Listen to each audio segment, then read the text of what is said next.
Dans cette vidéo gratuite, qui en réalité est une formation gratuite, je vais vous enseigner tout ce que j'ai appris depuis 2017 sur comment développer un business, comment développer une activité de freelance en écriture.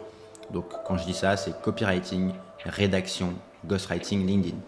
J'ai préparé un document où j'ai essayé de synthétiser absolument tout ce que j'ai appris et tout ce que je continue d'apprendre au quotidien sur la base de ce que moi-même j'ai fait en freelance, sur la base des centaines de discussions que j'ai eues avec d'autres freelances et sur la base des centaines de freelances que j'ai également accompagnés dans le développement de leur activité. Je vous partage tout ça, ça va être assez long. Le but c'est que je sois le plus exhaustif possible et je vais vous partager un tout petit peu la promesse de cette vidéo. Je vous en dis un peu plus. La promesse, c'est que, donc comme je vous disais, je vais vous livrer tout ce que j'ai appris sur le freelancing en écriture depuis 2017 et je vais balayer tous les points indispensables pour réussir. Donc tous les aspects sur lesquels il faut être très vigilant si on veut réussir dans ce type d'activité. Je vais vous donner mes conseils, les sujets dont personne ne parle et les erreurs à éviter. Si vous me connaissez un petit peu, vous savez que j'essaie d'avoir l'approche la plus terre à terre, la plus concrète et la plus no bullshit possible. Donc il n'y aura pas de formule miracle, pas de promesses irréalistes pour vous faire rêver, pas de cocotier, pas de Dubaï, je sais pas quoi, pas du tout, du concret. Et mon objectif, c'est de vous aider à construire une activité stable, rentable et épanouissante. Trouver ce triptyque entre on a quelque chose qui est stable, qui est répétable, sur lequel on peut se reposer, quelque chose qui est rentable évidemment pour pouvoir financer sa vie et pouvoir manger, et épanouissante dans laquelle on prend du plaisir, dans laquelle travailler chaque jour, c'est une chance. Voilà. Et moi, j'ai une approche où, vous allez le voir, il y a plein de gens sur Internet, il y a plein de formateurs qui essaient de vous vendre des hacks pour réussir à faire ceci ou faire cela. La réalité, c'est qu'il n'y a aucun hack. Moi, j'aime plutôt voir ça comme un grand puzzle. Donc, imaginez votre business en écriture comme un grand puzzle. Et votre job, ça va être d'aller aligner, d'aller trouver toutes les bonnes pièces, de les mettre ensemble pour, in fine, faire en sorte que ça fonctionne. Donc, c'est exactement ce que je vais vous transmettre dans cette vidéo. Voici un aperçu du programme. Alors, il y aura pas mal de points, vous allez voir. La base, donc, comment développer des compétences d'écriture désirables pour un client, qu'un client sera prêt à payer pour vous. Comment dépasser au début la peur du flop, le syndrome de l'imposteur, qui est souvent très présent quand on se lance. C'est pas facile forcément d'aller vendre ses services ou d'aller se montrer en ligne. Un point qui est également très sous-estimé, c'est pourquoi est-ce que, malgré le fait que vous êtes freelance en écriture, eh bien, en fait, vous allez voir que l'écriture, c'est seulement 50% de ce que vous vendez à vos clients. Et donc, on va voir quels sont les 50% restants et comment est-ce que vous allez pouvoir en tirer parti. Pourquoi et comment construire un profil de freelance en T? C'est peut-être un petit peu mystérieux aujourd'hui, mais je vais vous expliquer comment est-ce que vous allez pouvoir trouver un compromis entre ce besoin d'avoir plusieurs compétences et en même temps d'être spécialisé sur un type de compétences. Souvent, c'est pas évident de résoudre cette tension-là. Je vais vous montrer comment le faire. Comment utiliser l'IA de manière intelligente, évidemment, c'est incontournable. Comment réfléchir à votre positionnement. Le sujet du positionnement qui est absolument clé. C'est l'un des sujets qui est le plus, j'allais dire méprisé, mais qui est un peu vu de haut par les freelances en se disant oh, le positionnement, j'ai pas trop envie d'y réfléchir. C'est clé. Je vais vous montrer comment savoir si le bon est le vôtre, comment le valider. Un sujet d'organisation et de comment être efficace en tant que freelance. Si vous venez du monde du salariat, d'un coup, vous vous levez le matin et personne ne vous dit quoi faire. Et donc, c'est à vous de trouver comment vous organiser. On va avoir un sujet sur vos offres, comment les penser, comment les faire évoluer pour qu'elles soient désirables, pour qu'elles soient convaincantes aux yeux de vos clients et pour qu'elles mettent en valeur votre expertise. Les leviers, les 4 grands leviers pour trouver des clients, avec pareil, conseils, stratégies, erreurs à éviter. Votre présence en ligne, comment est-ce que... moi, j'aime bien me dire que dès qu'un client va voir, par exemple, un email de prospection que vous envoyez, son réflexe va être de taper votre nom sur Google et voir ce qui ressort. Comment est-ce que vous allez pouvoir lui renvoyer des bons signaux à ce moment-là? Comment évidemment définir et faire évoluer vos tarifs? Et comment gérer la dimension émotionnelle derrière une activité de freelance. Vous êtes freelance, vous êtes entrepreneur, vous êtes à votre compte. Et donc, ça va impliquer toute une charge émotionnelle, une charge très mentale en plus qu'il va falloir apprendre à gérer. Qui suis-je pour vous parler de tout ça? Alors moi, je travaille dans le milieu de l'écriture et du business de l'écriture en ligne depuis 2016. 2016, je publie mes premiers articles sur une plateforme qui s'appelle medium.com. Juste pour... j'ai pas d'ambition à la base, juste pour parce que ça m'intéressait, parce que je voulais développer cette compétence. Et j'ai mis le doigt dans mon engrenage qui m'a conduit ensuite à trouver un stage à la fin de mes études où j'étais en content marketing, je faisais des articles, des livres blancs pour une startup. J'ai commencé à faire un petit peu de freelance en parallèle. En 2017, donc toute fin 2017 jusqu'à fin 2019, donc pendant 2 ans, je suis copywriter en CDI pour une entreprise qui s'appelle Live Mentor. Donc j'étais à Paris et j'ai pu confronter le tout début de compétences que j'avais développé là dans un cas concret d'entreprise. Donc j'ai fait des newsletters, des articles, des landing pages, des séquences de vente.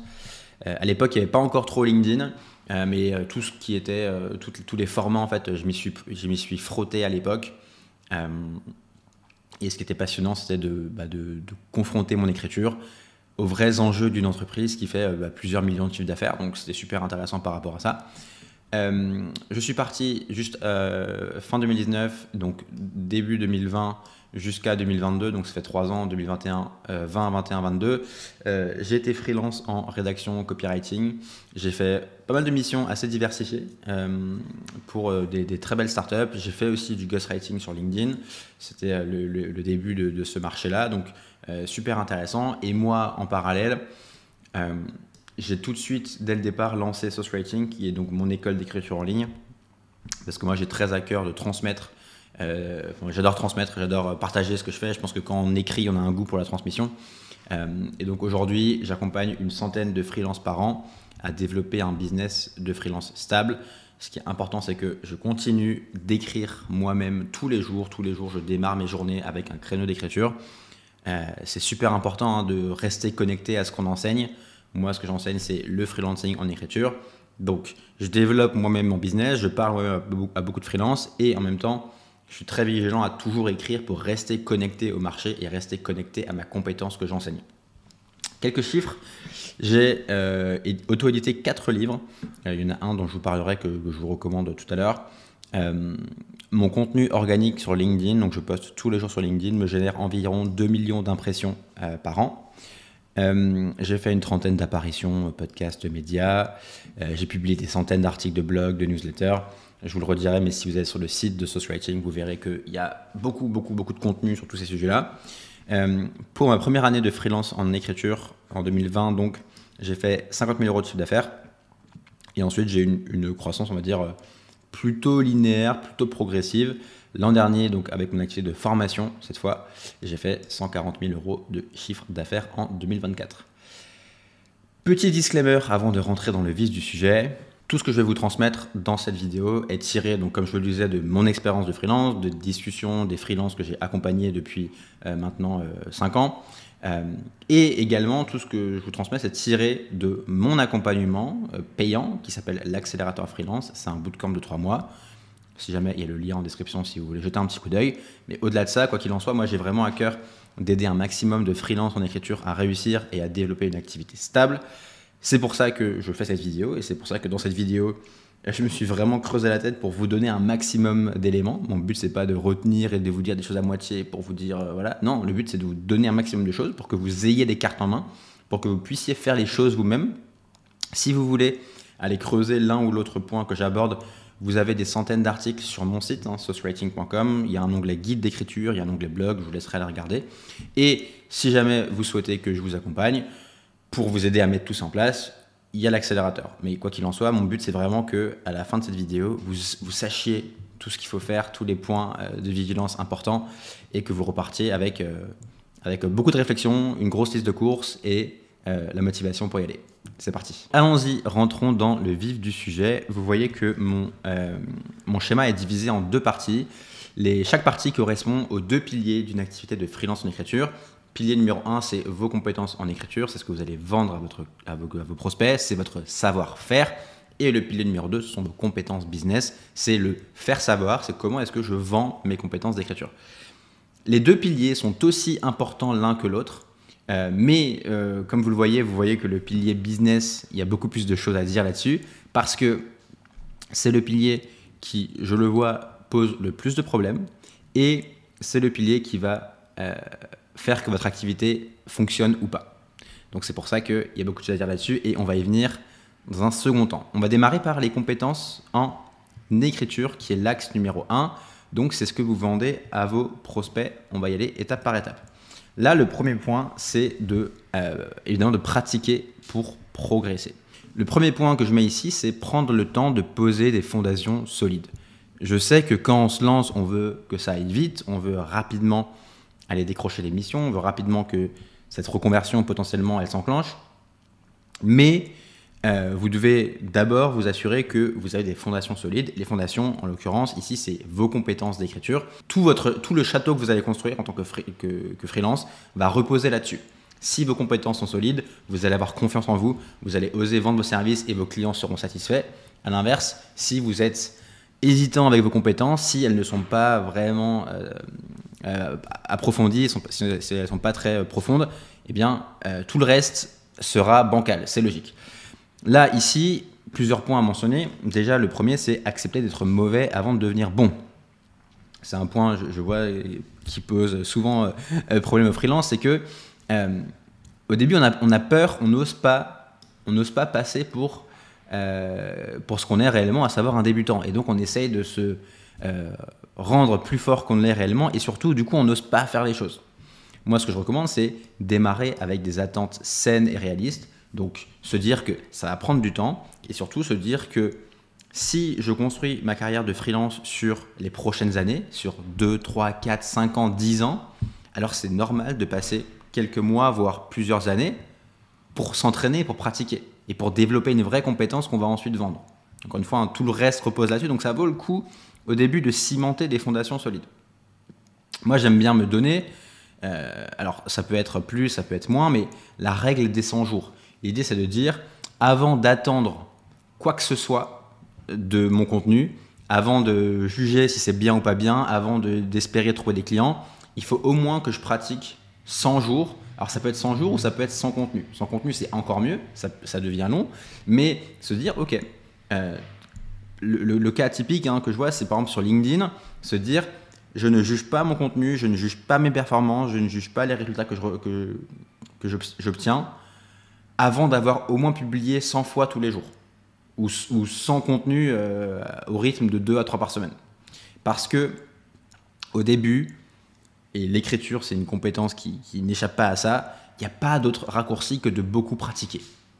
Je ne connais personne qui est devenu bon dans sa compétence, que ce soit en écriture ou pas d'ailleurs, qui n'a pas beaucoup pratiqué au début. Et donc c'est pour ça que j'insiste beaucoup là-dessus. Moi, je parle souvent à des débutants qui souhaitent justement que je les accompagne. Je leur dis, avant de réfléchir à un accompagnement, il faut que tu pratiques beaucoup en fait. Il faut que tu écrives beaucoup, parce qu'il n'y a pas d'autre solution.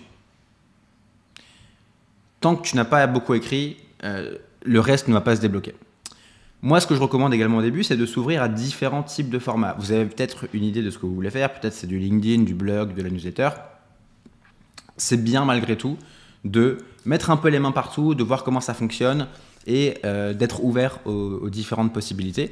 Là, vous avez deux options. Si vous sentez que vous avez peur, souvent ce qui se passe ici, c'est que le syndrome de l'imposteur va vous paralyser et vous n'allez pas oser publier par peur que ce que vous faites, ce soit mauvais et donc vous n'osez pas le faire. Vous pouvez pratiquer en privé. Ouvrez un blog, ne le montrez à personne, mais entraînez-vous à écrire. Créez une newsletter, ne la montrez à personne, mais entraînez-vous à écrire. Très important. Et ensuite, à mesure que vous prenez en confiance, vous allez peut-être oser vous montrer. Le mieux, c'est effectivement d'aller pratiquer en public, donc d'aller montrer ce que vous faites sur LinkedIn, via un blog, etc.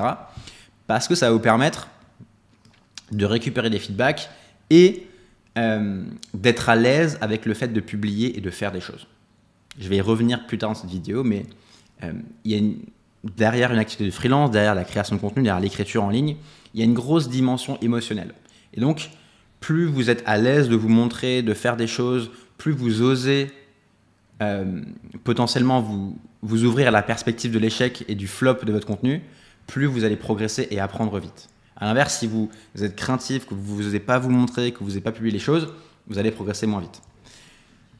Ce qui est important ici, c'est, alors au début ça va prendre du temps, mais c'est essayer de prêcher ce que vous vendez. Essayez d'être l'exemple de ce que vous vendez à vos clients. essayez d'incarner vos compétences. Encore une fois, si je veux vendre du blog à mes clients, c'est bien de moi-même faire du blog. Et surtout, non seulement c'est bien, mais au début, c'est votre portfolio. Vous n'avez que ça à montrer. Vous ne pouvez pas dire à vos prospects, bah oui, tiens, j'ai écrit pour telle entreprise, parce que c'est faux si vous démarrez. Et donc, c'est pour ça que c'est important d'écrire pour vous. Je vous montre l'exemple de Charles Guy que j'ai accompagné dans l'accélérateur. Charles Guy, quand on a fait notre appel de candidature pour l'accélérateur, donc lui, il me disait qu'il voulait faire du ghostwriting LinkedIn, mais qu'il n'écrivait pas sur LinkedIn. Et donc, je lui ai dit, bah tiens, je pense que c'est un problème pour toi. Je pense que si tu veux vendre du LinkedIn à tes clients, il faut que tu fasses du LinkedIn. Et lors de l'appel, il semblait pas très convaincu. Et quand on a raccroché, en fait, il s'y est mis dans la foulée. Et quelques mois après, quand on a fait l'accélérateur, il m'a dit, en fait, t'as raison. Après l'appel, j'ai eu un déclic, je m'y suis mis et il s'est mis un défi de publier 21 fois en 21 jours. Un post tous les jours par mois. Et il me disait, au début, c'est pas terrible. Il y a des posts qui sont vraiment, franchement, très mauvais. Mais il y a des posts qui sont bons. J'ai enclenché la machine. J'ai vu que c'est pas si terrible et j'ai vu que ça se passe bien. Là, pareil, on va le voir plus tard, mais essayez à mesure que vous publiez, que vous avancez, de vous rapprocher progressivement de votre positionnement. Au début, c'est OK et c'est normal. Et d'ailleurs, je vous recommande de le faire. Écrivez sur tout ce qui vous intéresse. Ne vous limitez pas. N'essayez pas de réfléchir à « Ah, il faut qu'il y ait de la cohérence. On s'en fout, personne ne vous connaît. Vous n'avez aucune réputation à préserver. » Ce que vous voulez au début, c'est enclencher la machine. Et le plus simple pour enclencher la machine, c'est écrire sur ce qui vous passionne et ce qui naturellement vous intéresse. Donc c'est ce que je vous recommande. Et ensuite, à mesure que vous testez différents formats, différents sujets, essayez de vous demander « Ok, qu'est-ce qui m'intéresse? Qu'est-ce qui me plaît? Où est-ce que je vois que ça résonne avec moi, avec l'audience ?» Et comme ça, vous pouvez vous réfléchir à le positionnement. On va le voir sur la partie business, le positionnement. Ensuite, second point sur les compétences d'écriture. Pareil, j'ai commencé à en parler. À mesure que vous avancez, à mesure que vous prenez confiance en vous et que vous pratiquez, essayez de vous rapprocher au maximum de ce que vous voulez vendre à vos prospects. Je vous disais l'exemple de Charles Guy. Charles Guy, il voulait vendre du LinkedIn. Il faut qu'il fasse du LinkedIn. Pourquoi? Parce que ça va renforcer votre confiance en vous. Ça, c'est très important. La dimension confiance, je vois, elle est absolument clé. Si vous avez confiance en vous, vous allez oser parler de ce que vous faites, vous allez oser afficher des tarifs plus élevés, vous allez oser démarcher des prospects et vous allez vous montrer. Et donc tout ça, ça va mener à des bonnes opportunités. À l'inverse, si vous manquez de confiance en vous, vous n'allez pas vraiment oser vous montrer, vous n'allez pas oser parler de ce que vous faites, vous n'allez pas oser démarcher ce prospect qui vous intéresse, et donc ça débouche sur une activité qui ne fonctionne pas. Donc c'est pour ça que cette dimension confiance, elle est absolument clé, et la confiance, il n'y a qu'une seule manière de la bâtir, c'est en créant des preuves de travail. C'est par le travail.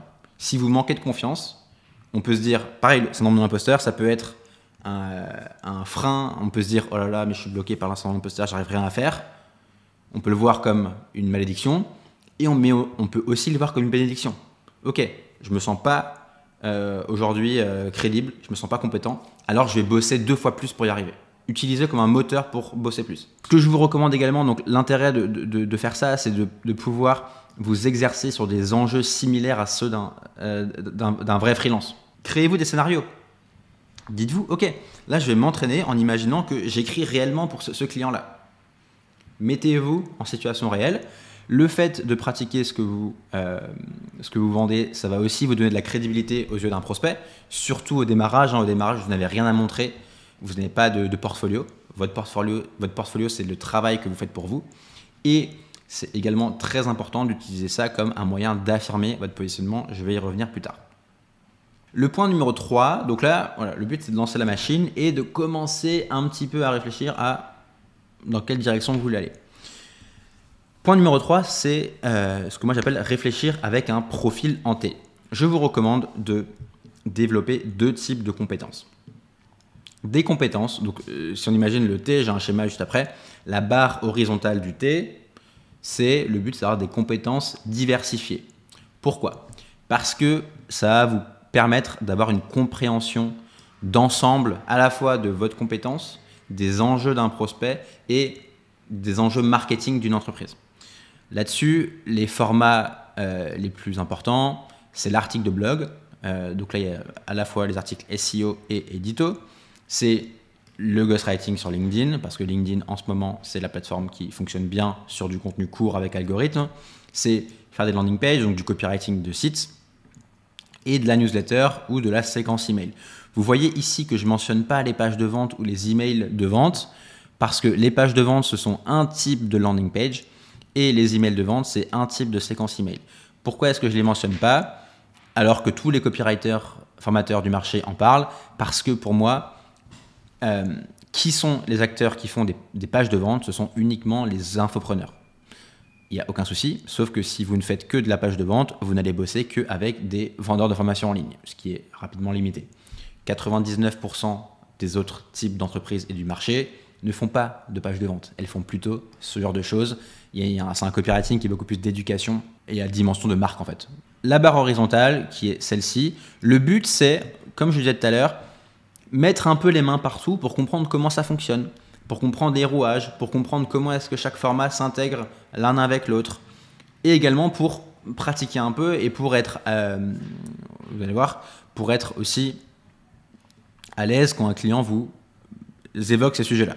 Donc la barre horizontale, comme je vous disais, donc compréhension d'ensemble, potentiellement pouvoir apporter une dimension stratégique à vos prestations, ne pas uniquement être dans le « j'exécute ce qu'on me dit de faire, mais je suis capable de conseiller mon client », c'est ce qui permet aussi d'avoir des tarifs plus élevés. Valider ce qui vous plaît et vous convient, plutôt que de partir bille en tête dans un seul format, ouvrez-vous au début, testez la température de l'eau dans différents contextes et voyez ce qui vous parle, voyez ce qui correspond à vos forces et à l'inverse, voyez où est-ce que vous êtes moins à l'aise. Et puis dernier point, pouvoir s'adapter aux besoins du client. Je vais y revenir après, mais le fait d'avoir une palette plutôt diversifiée ou d'avoir une boîte à outils avec plusieurs outils dedans, ça permet d'arriver dans une discussion avec un prospect et de se dire « Ok, de quoi tu as besoin ? Moi, je suis capable de sortir le bon outil par rapport à ça. » Versus l'inverse qui est « Tiens, moi, je sais faire un seul truc, j'ai un seul outil et je vais te le refourguer à tout prix, même si tu n'as pas besoin de ça. » Vous voyez que l'approche, elle est radicalement différente. Et la première approche, qui est « Je m'adapte à ton besoin et j'ai différents outils dans ma boîte à outils », elle fonctionne beaucoup mieux. Ensuite, la barre verticale, donc la barre qui descend, le but, c'est d'aller creuser une compétence profonde. Le but, c'est de devenir spécialiste d'une compétence, d'avoir des top compétences, de pouvoir se dire « Ok, je vais choisir ce petit périmètre et je vais en faire ma patte, je vais en faire ma touche » avec l'objectif de devenir très bon là-dedans, de devenir reconnu, parce que c'est comme ça aussi que vous allez pouvoir prétendre à des tarifs plus élevés. Sachez que ce n'est pas du tout un lien scientifique, mais il y a une corrélation entre le niveau de technique, de complexité de ce que vous vendez et vos tarifs. Concrètement, si vous ne faites que de l'article SEO très basique où vous faites du bourrage de mots-clés, c'est ni très technique ni très complexe, donc ça a peu de valeur, donc le client va être donc ça se valorise assez mal quelque part. Sur le marché, c'est les prestations les moins chères parce que c'est les moins difficiles et c'est les plus facilement trouvables ailleurs. Et c'est les plus facilement également exécutables par une IA. Et à l'inverse, si vous avez des compétences qui sont plus fines, plus techniques, plus stratégiques, eh bien ça va se valoriser davantage. C'est pour ça notamment que le ghostwriting, LinkedIn aujourd'hui, c'est bien valorisé parce que l'écriture, et on va y venir, c'est qu'une partie de la prestation. Il y a une grosse autre partie qui est sur la stratégie, sur du branding, sur la relation avec le prospect, sur la compréhension de ses enjeux, la compréhension de sa cible et le fait d'orchestrer tout ça dans une stratégie LinkedIn. Et c'est pareil pour une strate de contenu au sens large, c'est pareil pour de la séquence email. Mais plus que vous faites, il y a un degré de technique, de profondeur, mieux ça va se valoriser dans vos tarifs et plus ça aura de valeur aux yeux du client. Encore une fois, ce n'est pas une règle absolue, ce n'est pas une règle ultime, mais c'est un bon référentiel à avoir en tête. Donc, voilà, ce que je vous recommande, c'est au début, mettre un peu les mains partout et vous dire « Ah ok, peut-être que ce qui me plaît le plus, c'est LinkedIn. » Et donc, aller creuser LinkedIn. Ou peut-être ce qui me plaît plus, c'est la séquence email. Et donc, vous entraîner à créer une newsletter. Pourquoi pas créer des cas fictifs de fausses séquences email. Encore une fois, ça ne dépend que de vous. Vous n'avez besoin de la permission de personne pour faire ces choses-là. Ensuite, le point suivant qui est très très important, c'est, tout à l'heure je disais que l'écriture c'est 50% de votre job. L'autre 50%, c'est comprendre que vous êtes un marketeur ou une marketeuse, en fait. Moi, ce que j'aime bien dire, c'est qu'un client qui vous achète du ghostwriting LinkedIn ou qui vous achète un article de blog, il n'achète pas un article de blog. Un client qui vous achète un article de blog, il achète du trafic qualifié pour son site. Il achète potentiellement de la génération de prospects pour son business. Pareil sur LinkedIn, il achète de la visibilité, il achète de la génération de prospects, il achète de la notoriété. Donc tout ça, vous devez absolument le comprendre. Moi, ce que je vois, c'est qu'il y a beaucoup de freelances sur le marché. Ils n'ont pas cette compréhension fondamentale des mécanismes marketing. Et donc, ils sont uniquement là à dire « Bah tiens, moi, je sais écrire des articles, donc c'est uniquement ce que je fais. » Et je n'apporte aucune réflexion marketing, aucune dimension stratégique à ça. Quel est le problème de ça? C'est que ces freelances sont bloqués dans une posture d'exécutant. Et en plus, ils sont incapables de prendre du recul et de comprendre la chaîne marketing dans laquelle eux, ils sont un rouage. Le blog, c'est un rouage d'une chaîne marketing plus complexe. Et donc, vous devez comprendre ça pour comprendre vos prospects, comprendre comment positionner vos prestations et pouvoir avoir encore plus de valeur aux yeux de votre client. Donc, ce que je mettais ici, c'est que votre rôle, ce n'est pas d'écrire des contenus, mais c'est de générer du trafic pour le prospect. Comment est-ce que vous allez pouvoir monter en compétence sur la dimension marketing? Trois conseils, allez, peut-être 4, mais écoutez des podcasts marketing. Alors là, il faut être très vigilant. N'écoutez pas des podcasts de freelance ou de solopreneurs qui racontent leur création de contenu. Vous, ça ne sert à rien. Écoutez des podcasts d'entreprises. Je vais y revenir, mais vos clients en tant que freelance en écriture, ce ne sont pas les autres freelances. Ce ne sont pas les solopreneurs. Vos clients, sauf très rares exceptions, vos clients, ce sont les entreprises qui ont une activité, qui font du chiffre d'affaires, qui ont des salariés, qui ont un département marketing. Donc, vous devez écouter ce genre de podcast, des podcasts d'entreprises, de CMO, de directeurs marketing, qui parlent de ce qu'ils ou elles font en marketing dans leur entreprise. Parce que c'est ça qui va vous permettre de comprendre leurs enjeux. Je vous recommande également d'aller solliciter des calls de recherche si vous sentez que vous n'êtes pas, c'est un travail qu'on fait dans l'accélérateur qui est absolument clé, si vous sentez que vous n'êtes pas très à l'aise sur la compréhension des mécanismes marketing, de comment est-ce qu'une entreprise pense sa stratégie par rapport à sa cible, par rapport à son business model, par rapport à son cycle de vente, allez leur demander. Faites des calls de recherche. Prenez des prospects qui vous intéressent, contactez le directeur marketing et dites-lui bah tiens, j'aimerais beaucoup discuter avec toi de 20 minutes, je n'ai rien à te vendre, par contre j'aimerais juste comprendre ce que tu fais pour moi m'aider à mieux me positionner en fait et à mieux penser mes services. Ça c'est absolument clé. Et je recommande également d'avoir soi-même les mains dans le cambouis, d'essayer de créer une stratégie LinkedIn pour vous-même. Traitez-vous comme votre propre client. C'est absolument clé pour progresser. Pareil, dites-vous, ok, je vais créer un site de zéro et je vais monter le SEO et je vais faire la stratégie. C'est absolument passionnant et vous allez comprendre les rouages parce que vous avez les mains dedans et ça va vous forcer à monter en compétence. Hop, continuons. Là-dedans, je dis un petit mot sur l'IA. Alors vous voyez que l'IA, ça vient assez tard dans les compétences en écriture parce que moi, le point de vue que j'ai, c'est que l'IA ne remplace pas les compétences, l'IA sublime les compétences. Ok ? C'est-à-dire que les personnes qui vont être les meilleures dans les années à venir, c'est les personnes qui auront construit de base des compétences solides avec leur propre cerveau et qui ensuite, j'insiste sur le ensuite, vont les augmenter avec les outils d'IA pour être plus efficaces, pour faire mieux, pour faire plus avec moins, parce que l'IA va être un assistant et gagner du temps. Voyez l'IA comme, voilà, je dis le mot, comme un assistant qui va vous aider dans tout ce que vous faites. Mais pour pouvoir diriger l'assistant, pour pouvoir lui dire quoi faire, pour pouvoir bien le prompter, il faut d'abord vous-même savoir faire les choses en premier lieu. Et il faut vous-même avoir développé cette patte, avoir développé des compétences profondes, avoir développé un style pour ensuite être capable non seulement de diriger l'IA, de corriger l'IA et de réinterpréter son travail à la lumière du cas de votre client. Vous voyez, j'insiste beaucoup là-dessus parce qu'on peut croire qu'avec l'IA, le métier est mort ou que ça va être facile, il suffit d'envoyer un prompt et c'est gagné. Pas du tout. C'est même l'inverse. Je trouve qu'avec l'IA, le niveau de barre de compétences augmente encore.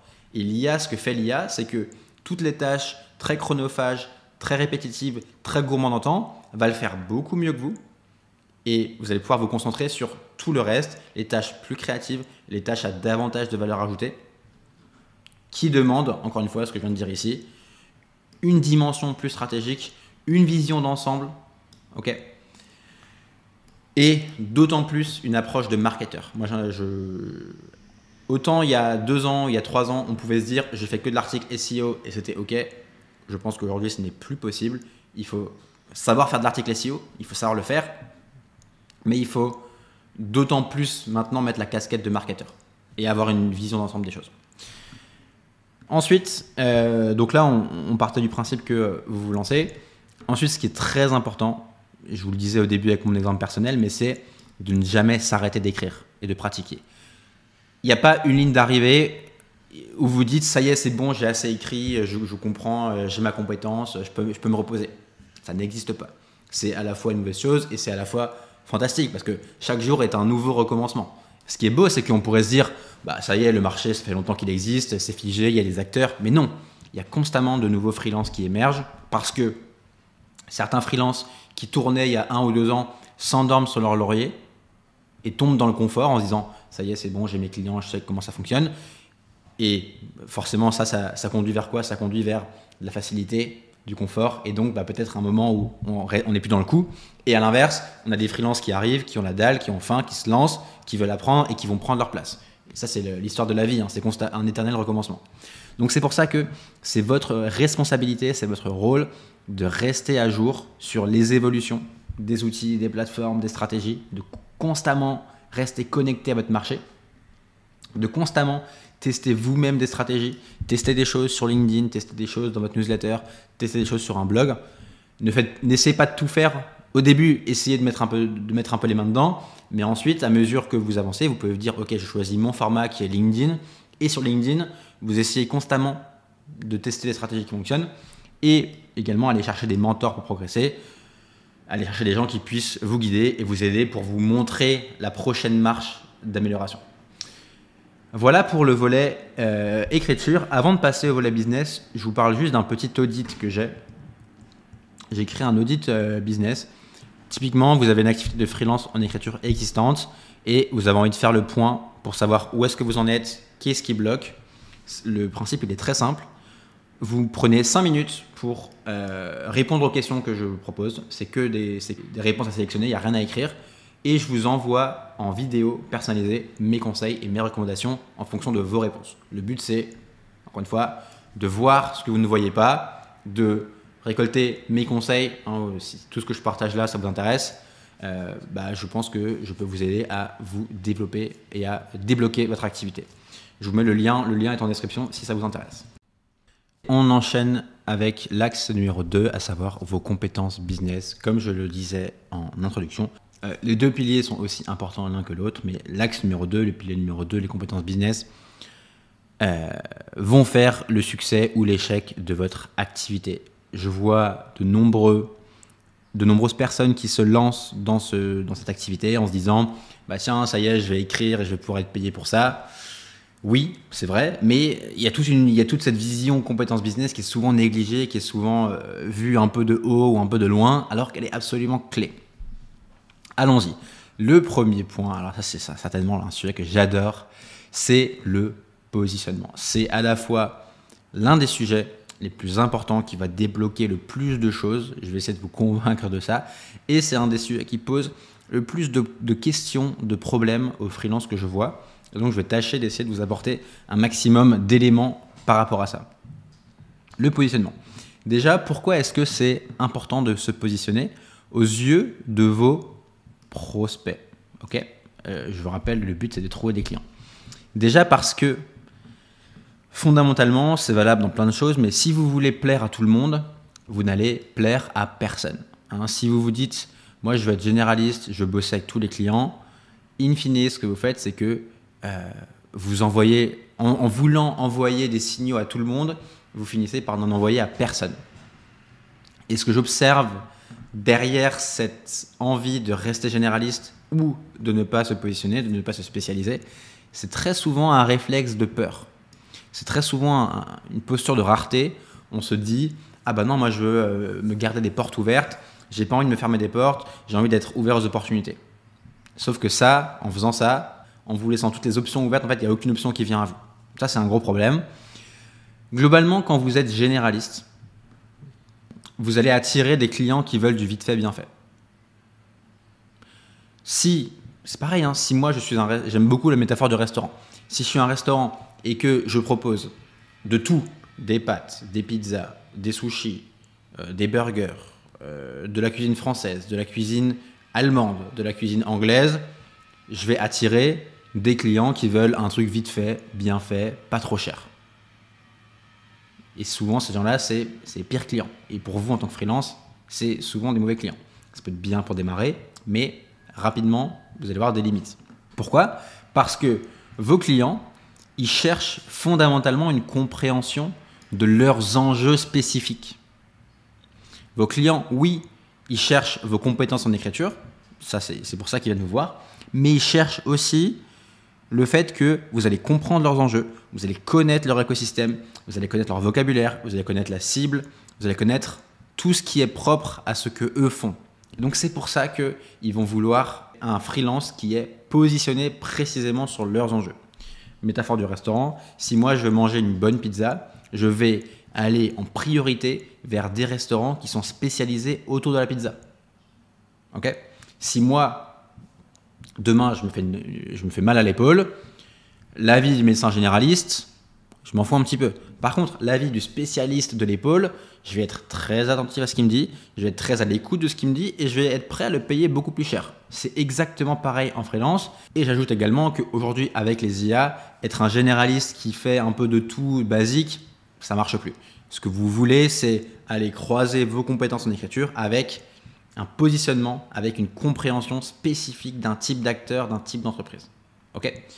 Donc ça, c'est aux yeux de votre prospect. Maintenant, intéressons-nous à pourquoi est-ce que c'est important de se positionner pour vous en tant que freelance. Déjà parce que globalement, vous allez le voir, et ça je le vois tout le temps avec les freelances que j'accompagne dans l'accélérateur, c'est que quand vous vous positionnez, vous enclenchez des intérêts composés dans un domaine. Parce que chaque mission vous permet de mieux faire la suivante. À l'inverse, quand on est généraliste, qu'est-ce qui se passe? Le lundi, je bosse avec une boîte de l'immobilier, le mardi avec une boîte de la santé. Il n'y a pas de lien entre les deux, j'apprends rien.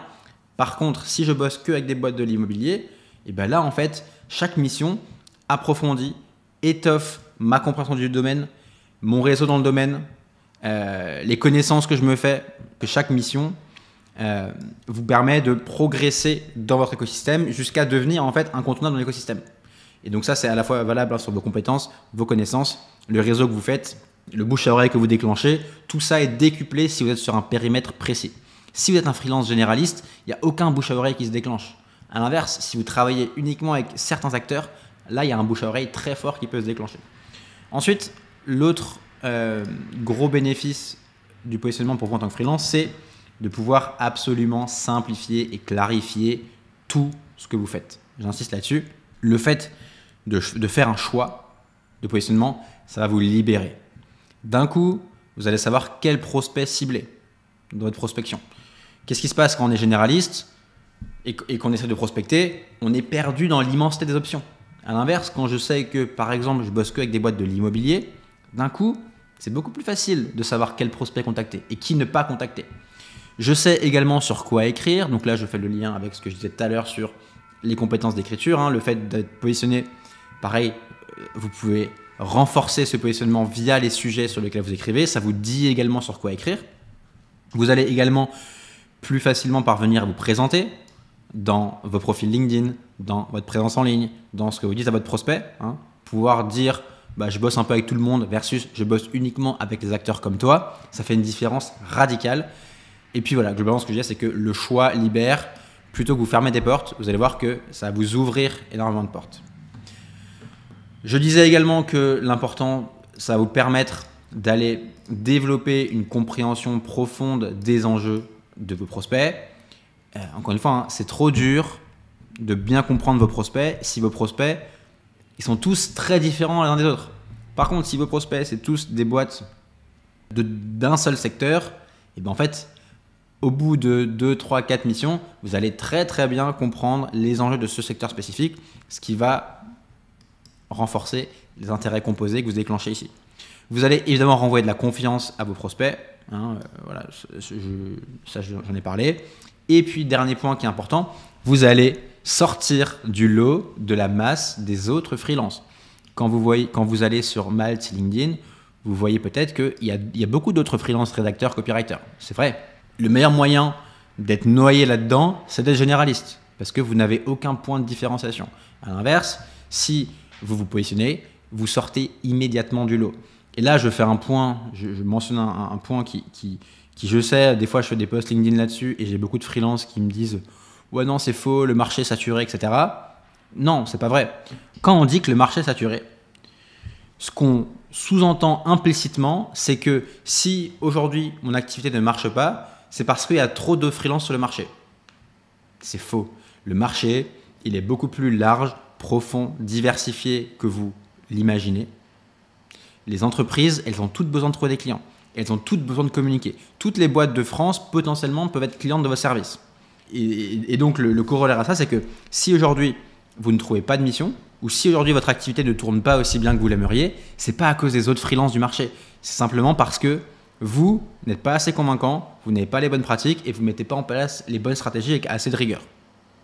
Et je le dis ça avec beaucoup de bienveillance, hein, mais votre manque de succès aujourd'hui ne s'explique pas parce qu'il y a d'autres freelances sur le marché, mais plutôt parce que il y a des sujets sur lesquels vous avez encore besoin de mieux faire les choses, notamment le positionnement.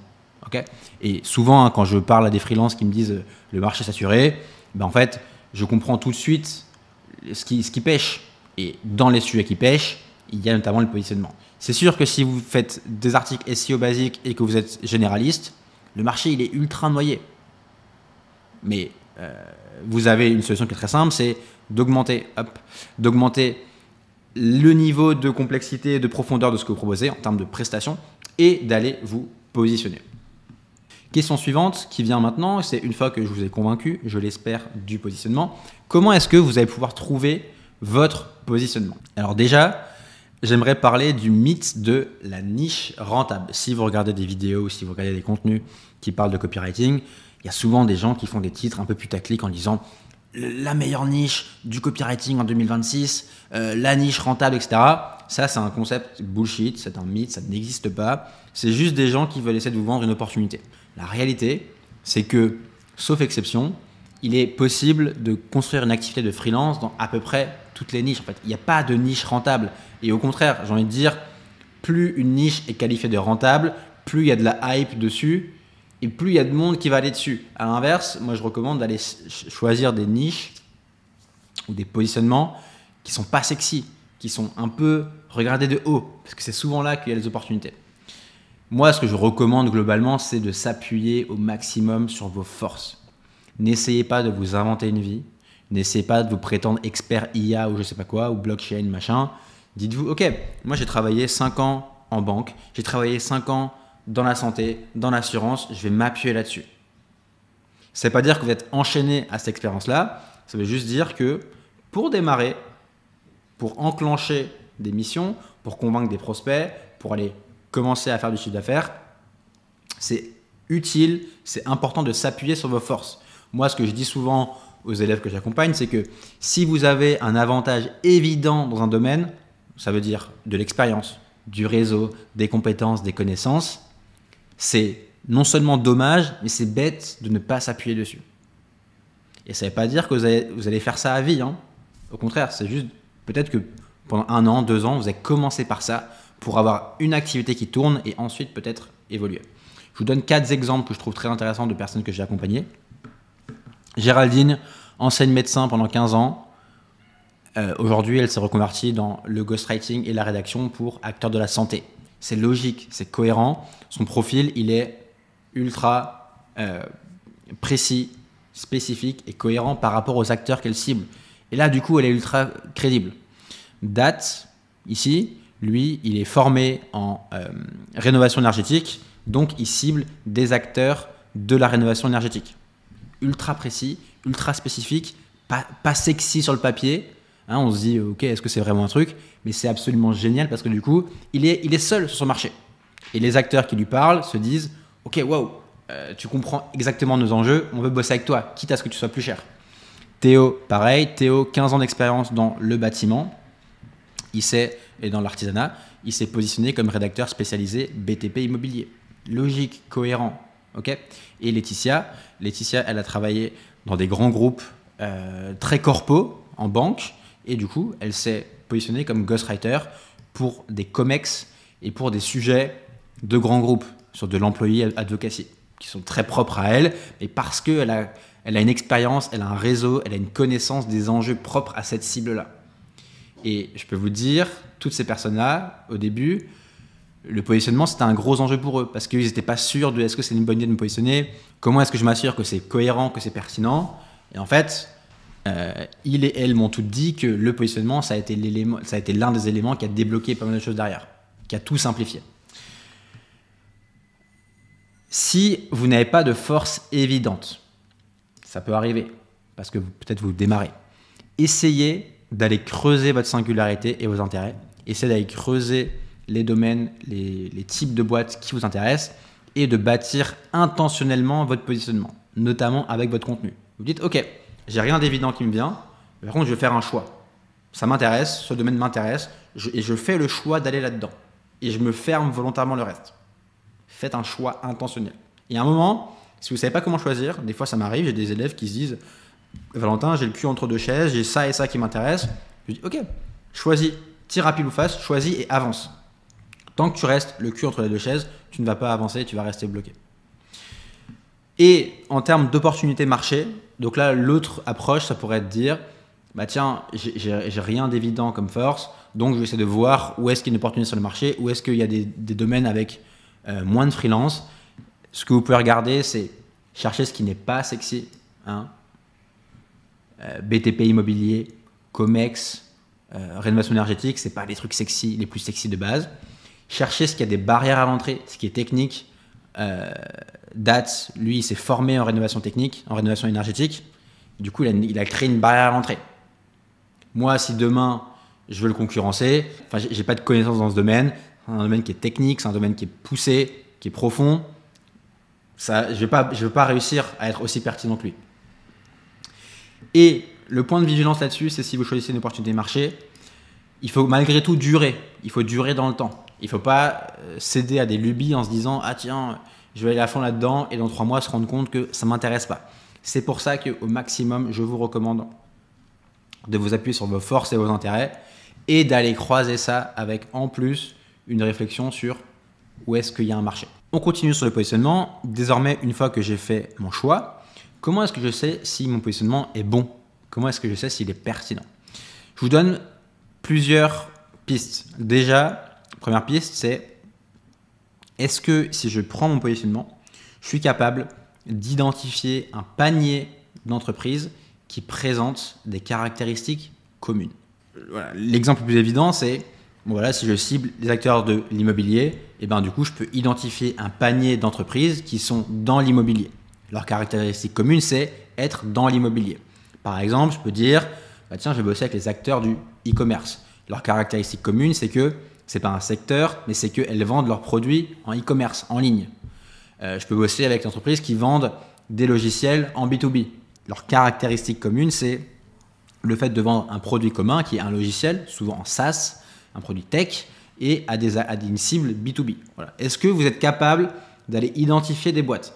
Et si je vous mets sur LinkedIn, est-ce que vous êtes capable de me dire ce prospect rentre dans ma cible ou pas, sur des critères objectifs? Ça, c'est important. Ensuite, est-ce que dans mon domaine, je peux aller lister facilement une dizaine d'entreprises qui rentrent dans mon positionnement? Et j'insiste sur le mot facilement. Si pour vous, c'est une immense galère de trouver une dizaine de prospects, c'est que votre positionnement il est mal foutu. Par contre, si je vous mets sur un site comme Welcome to Jungle ou comme LinkedIn ou comme un site d'offre d'emploi, vous êtes rapidement capable d'aller, avec les filtres, d'aller trouver des boîtes qui correspondent à votre positionnement. Ça, c'est bon signe. Et là-dessus, point supplémentaire, la variété des entreprises. Est-ce que dans mon domaine, il y a des boîtes de taille variée, des très grosses boîtes, des toutes petites boîtes, et entre les deux, beaucoup de tailles de boîtes intermédiaires? Si oui, c'est aussi bon signe. Ça veut dire qu'il y a une diversité, c'est-à-dire que c'est un domaine qui est vivant avec beaucoup de choses qui se passent. Troisième point, est-ce qu'il y a d'autres freelances qui ont un positionnement similaire? Ce n'est pas un critère ultime, mais je trouve que ça plutôt rassurant qu'il y ait d'autres freelances, parce que ça montre qu'il y a un marché et qu'il y a des clients dessus. Donc ça, c'est 3 critères que vous pouvez vous poser, 3 questions que vous pouvez vous poser et auxquelles vous pouvez répondre. Et ensuite, le plus important là-dedans, c'est d'aller très très vite vous confronter à la réalité du marché. Là, pour l'instant, on n'est que dans la théorie. On n'est que dans le monde du papier où, tiens, sur papier, en théorie, ce positionnement me paraît pertinent pour X ou Y raison. Mais ça, vous n'êtes que dans votre tête. Ce qui compte très vite, c'est d'aller confronter ça avec le marché et d'aller parler à des prospects. Ce que je vous recommande, c'est d'aller parler à des interlocuteurs qualifiés. Là, attention à ce point. Prenons un exemple, vous travaillez dans le domaine de l'immobilier. En tout cas, votre positionnement, c'est l'immobilier. Le but, c'est pas de parler à un agent immobilier. Le but, c'est pas de parler à votre tante qui a fait un achat immobilier. Le but, c'est de parler à soit un fondateur de boîte dans l'immobilier, soit une personne qui travaille au marketing, à la communication pour des boîtes de l'immobilier. Parce que c'est elles qui vont vous donner des éléments intéressants. Les autres avis, ils ne sont pas pertinents. Donc, allez parler à 2, 3, 4 personnes et essayez de capter leurs besoins. Essayez de comprendre s'ils investissent en marketing. Essayez de comprendre ce qu'ils font, ce qu'ils ne font pas. Et ça va vous aider à valider ou non votre positionnement. J'insiste beaucoup là-dessus. C'est un travail qu'on fait dans l'accélérateur parce qu'il est absolument clé. Vous allez voir qu'absolument tout va se débloquer en parlant à vos prospects. Et souvent, les freelances que je vois qui restent bloqués, qui n'avancent pas, c'est parce qu'ils ne parlent à personne, ils ne parlent pas à leurs prospects. Tout se débloque en parlant à des prospects. Dernier point ici, votre positionnement n'est pas figé. Souvent, la peur qui vient avec le positionnement, c'est « Oh là là, j'ai peur de m'enfermer, de faire un choix sur les 10 ans qui viennent. » Ce n'est pas le cas. Déjà, gardez en tête que vous allez rarement trouver la bonne formule tout de suite. Au contraire, ce qui compte, c'est faire vite un choix et ne pas avoir peur d'itérer. Votre succès en tant que freelance et en tant qu'entrepreneur, c'est votre capacité à « Ok, je sens que cette décision, ce n'est pas la bonne. Je suis capable de changer et d'évoluer. » Et ne pas s'attacher à votre décision. Ne pas tomber amoureux de votre positionnement. Et juste le traiter comme « Ok, c'est un choix que je fais à l'instant T et ce choix, je peux le faire évoluer si je pense que c'est pertinent. » Attention, il ne faut pas tomber dans l'excès inverse qui est « Je suis une girouette et je change tous les 4 matins. » Ça, c'est pas bon du tout non plus. Mais c'est « Je fais un choix, je me laisse le temps de tester ce choix en allant parler à des prospects qualifiés, en me laissant au moins 3 mois, par exemple, 3 mois, 6 mois, ça me paraît bien. Et si au bout de 3 mois, je me rends vraiment compte que je tape la tête contre un mur, il n'y a rien qui se passe, mes prospects ne sont pas intéressants, j'arrive à parler à personne, là peut-être que je peux changer, mais pas avant. Votre positionnement, il va évidemment évoluer en fonction de vos envies, c'est normal, c'est naturel, c'est sain. Et il doit également évoluer en fonction des besoins clients que vous observez. Vous allez partir avec un premier positionnement en tête, vous allez commencer à bosser là-dedans, et à mesure que vous bossez, vous allez vous dire tiens, je sens qu'il y a ce segment de marché, où il y a cet outil, où il y a cette stratégie qui est particulièrement utilisée et qui est particulièrement demandée. Et donc, ça va vous orienter dans cette direction. Et donc, c'est pour ça que c'est très important de toujours rester au contact de votre marché, de toujours rester et de toujours parler à des prospects. Même si, je vais le redire, même si vous avez des missions, même si votre activité tourne, même si ça marche bien, allez toujours parler aux gens parce que les choses évoluent, vos envies évoluent, le marché évolue et vous devez rester connecté à ça. Voilà pour le positionnement, beaucoup d'éléments, c'est un point qui est absolument clé, mais j'insiste, ne négligez pas. Je pense que le positionnement, ça fait partie des problèmes les plus importants, les plus marquants des freelances que je vois. Donc voilà, prenez ce sujet à cœur. Second sujet, business, vos offres. Alors, ici pareil, plusieurs éléments. Au début, donc là on imagine qu'on se place sur vos premières missions en tant que freelance, vos premiers échanges avec un prospect. Je recommande au maximum de faire du sur-mesure. Ayez une attitude de je tourne mon regard à 100% vers les besoins du prospect. Vous savez, quand on est entrepreneur, quand on est freelance, quand on se lance, enfin c'est d'ailleurs valable à tout stade, on est très centré sur soi. Mon business, mon chiffre d'affaires, les clients que je veux convaincre, mes tarifs, mes offres, mes galères, mes problèmes, etc. Et ça, votre prospect, il s'en fout. Votre prospect, il a des problèmes à lui et il cherche quelqu'un pour l'aider à les résoudre. Et donc, c'est pour ça que il faut réussir à faire abstraction de tout ce que vous voulez pour coller parfaitement aux besoins de l'autre. Là-dessus, ce que je vous recommande, c'est dans votre positionnement, toujours, essayez d'aller vous confronter à différents contextes d'entreprise pour toujours affiner votre compréhension des enjeux. Toujours en se tournant vers le besoin des autres, mais essayez de se confronter à différents types d'entreprises, différents formats, différentes stratégies. Ça va enrichir votre palette globale. Et ensuite, à mesure que vous avancez, à mesure que vous gagnez de l'expérience, à mesure que votre compréhension de ce qui marche, de ce qui fonctionne, votre compréhension des différentes possibilités, des différentes options sur le marché, de ce qui vous convient, de ce qui convient à vos clients, vous allez pouvoir packager une offre, construire votre propre méthode propriétaire et pour ensuite la pitcher à vos clients. Au début, c'est impossible de faire ça parce que pour arriver au stade où vous avez une méthode, vous avez une offre que vous avez packagée, ça veut dire qu'avant, vous avez beaucoup de sur-mesure. Et c'est ce que je recommande, faire beaucoup de sur-mesure et à mesure que vous le faites, comprendre les patterns, repérer les schémas récurrents pour ensuite en faire des offres toutes prêtes qui vont plaire à votre client. Une bonne offre, bon, il y a plein de manières de voir une offre, mais ce que vous pouvez réfléchir, c'est un bénéfice, qu'est-ce que vous apportez, sur quel canal, sur quelle stratégie, dans quelle temporalité et avec quelle méthode. Si vous arrivez à conjuguer ça, vous avez les bases d'une bonne offre. Je vous recommande également de réfléchir avec le framework d'Alex Hormozy dans son livre $100 Million Offers qui est vraiment bien pour ça. Il a un framework, il a une équation, l'équation d'une bonne offre. Donc il y a deux paramètres. En haut, l'objectif rêvé de votre prospect. Donc comment est-ce que vous pouvez montrer à votre prospect que vous allez lui apporter un bon objectif. Mais le tout, c'est pas que ce soit un truc qui fasse rêver, il faut aussi que ce soit probable d'y arriver. Et donc, il faut que votre prospect, il ait la perception, il ait les sentiments que oui, c'est possible d'y arriver. Donc ça, ces deux éléments, vous voulez les maximiser la chance de réussir et la qualité de l'objectif rêvé. Et sur le bas de l'équation, vous avez votre prospect, il va se demander, ok, si j'arrive à avoir ça, c'est génial, je pense que j'ai une chance d'y arriver. Par contre, quel effort ça va me demander? L'effort, c'est le temps. Si vous promettez un bénéfice à votre prospect, mais qui va avoir les bénéfices dans 10 ans, ça ne marche pas. Donc, il faut essayer de limiter au maximum, tout en faisant en sorte que ce soit raisonnable et viable. On comprend que les offres du style 10 000 € en 3 mois, ça n'existe pas. Et pareil, le niveau d'effort, sacrifice, vous devez montrer que vous lui mâchez le travail, qu'avec vous, il est entre de bonnes mains pour qu'il ait le sentiment que, ok, il n'aura pas trop de trucs à faire et que c'est vous qui vous occupez de ça. Donc ça, c'est un bon framework pour réfléchir à votre offre. Et une fois que vous avez votre offre, vous pouvez facturer votre offre à la prestation ou facturer au package. Par exemple, je fais une stratégie LinkedIn pour toi. La stratégie, la création de 2 à 3 posts, par mois, vous allez les vendre 1 500, 2 000 € par exemple. Vous allez packager une offre et lui donner un prix. Voilà.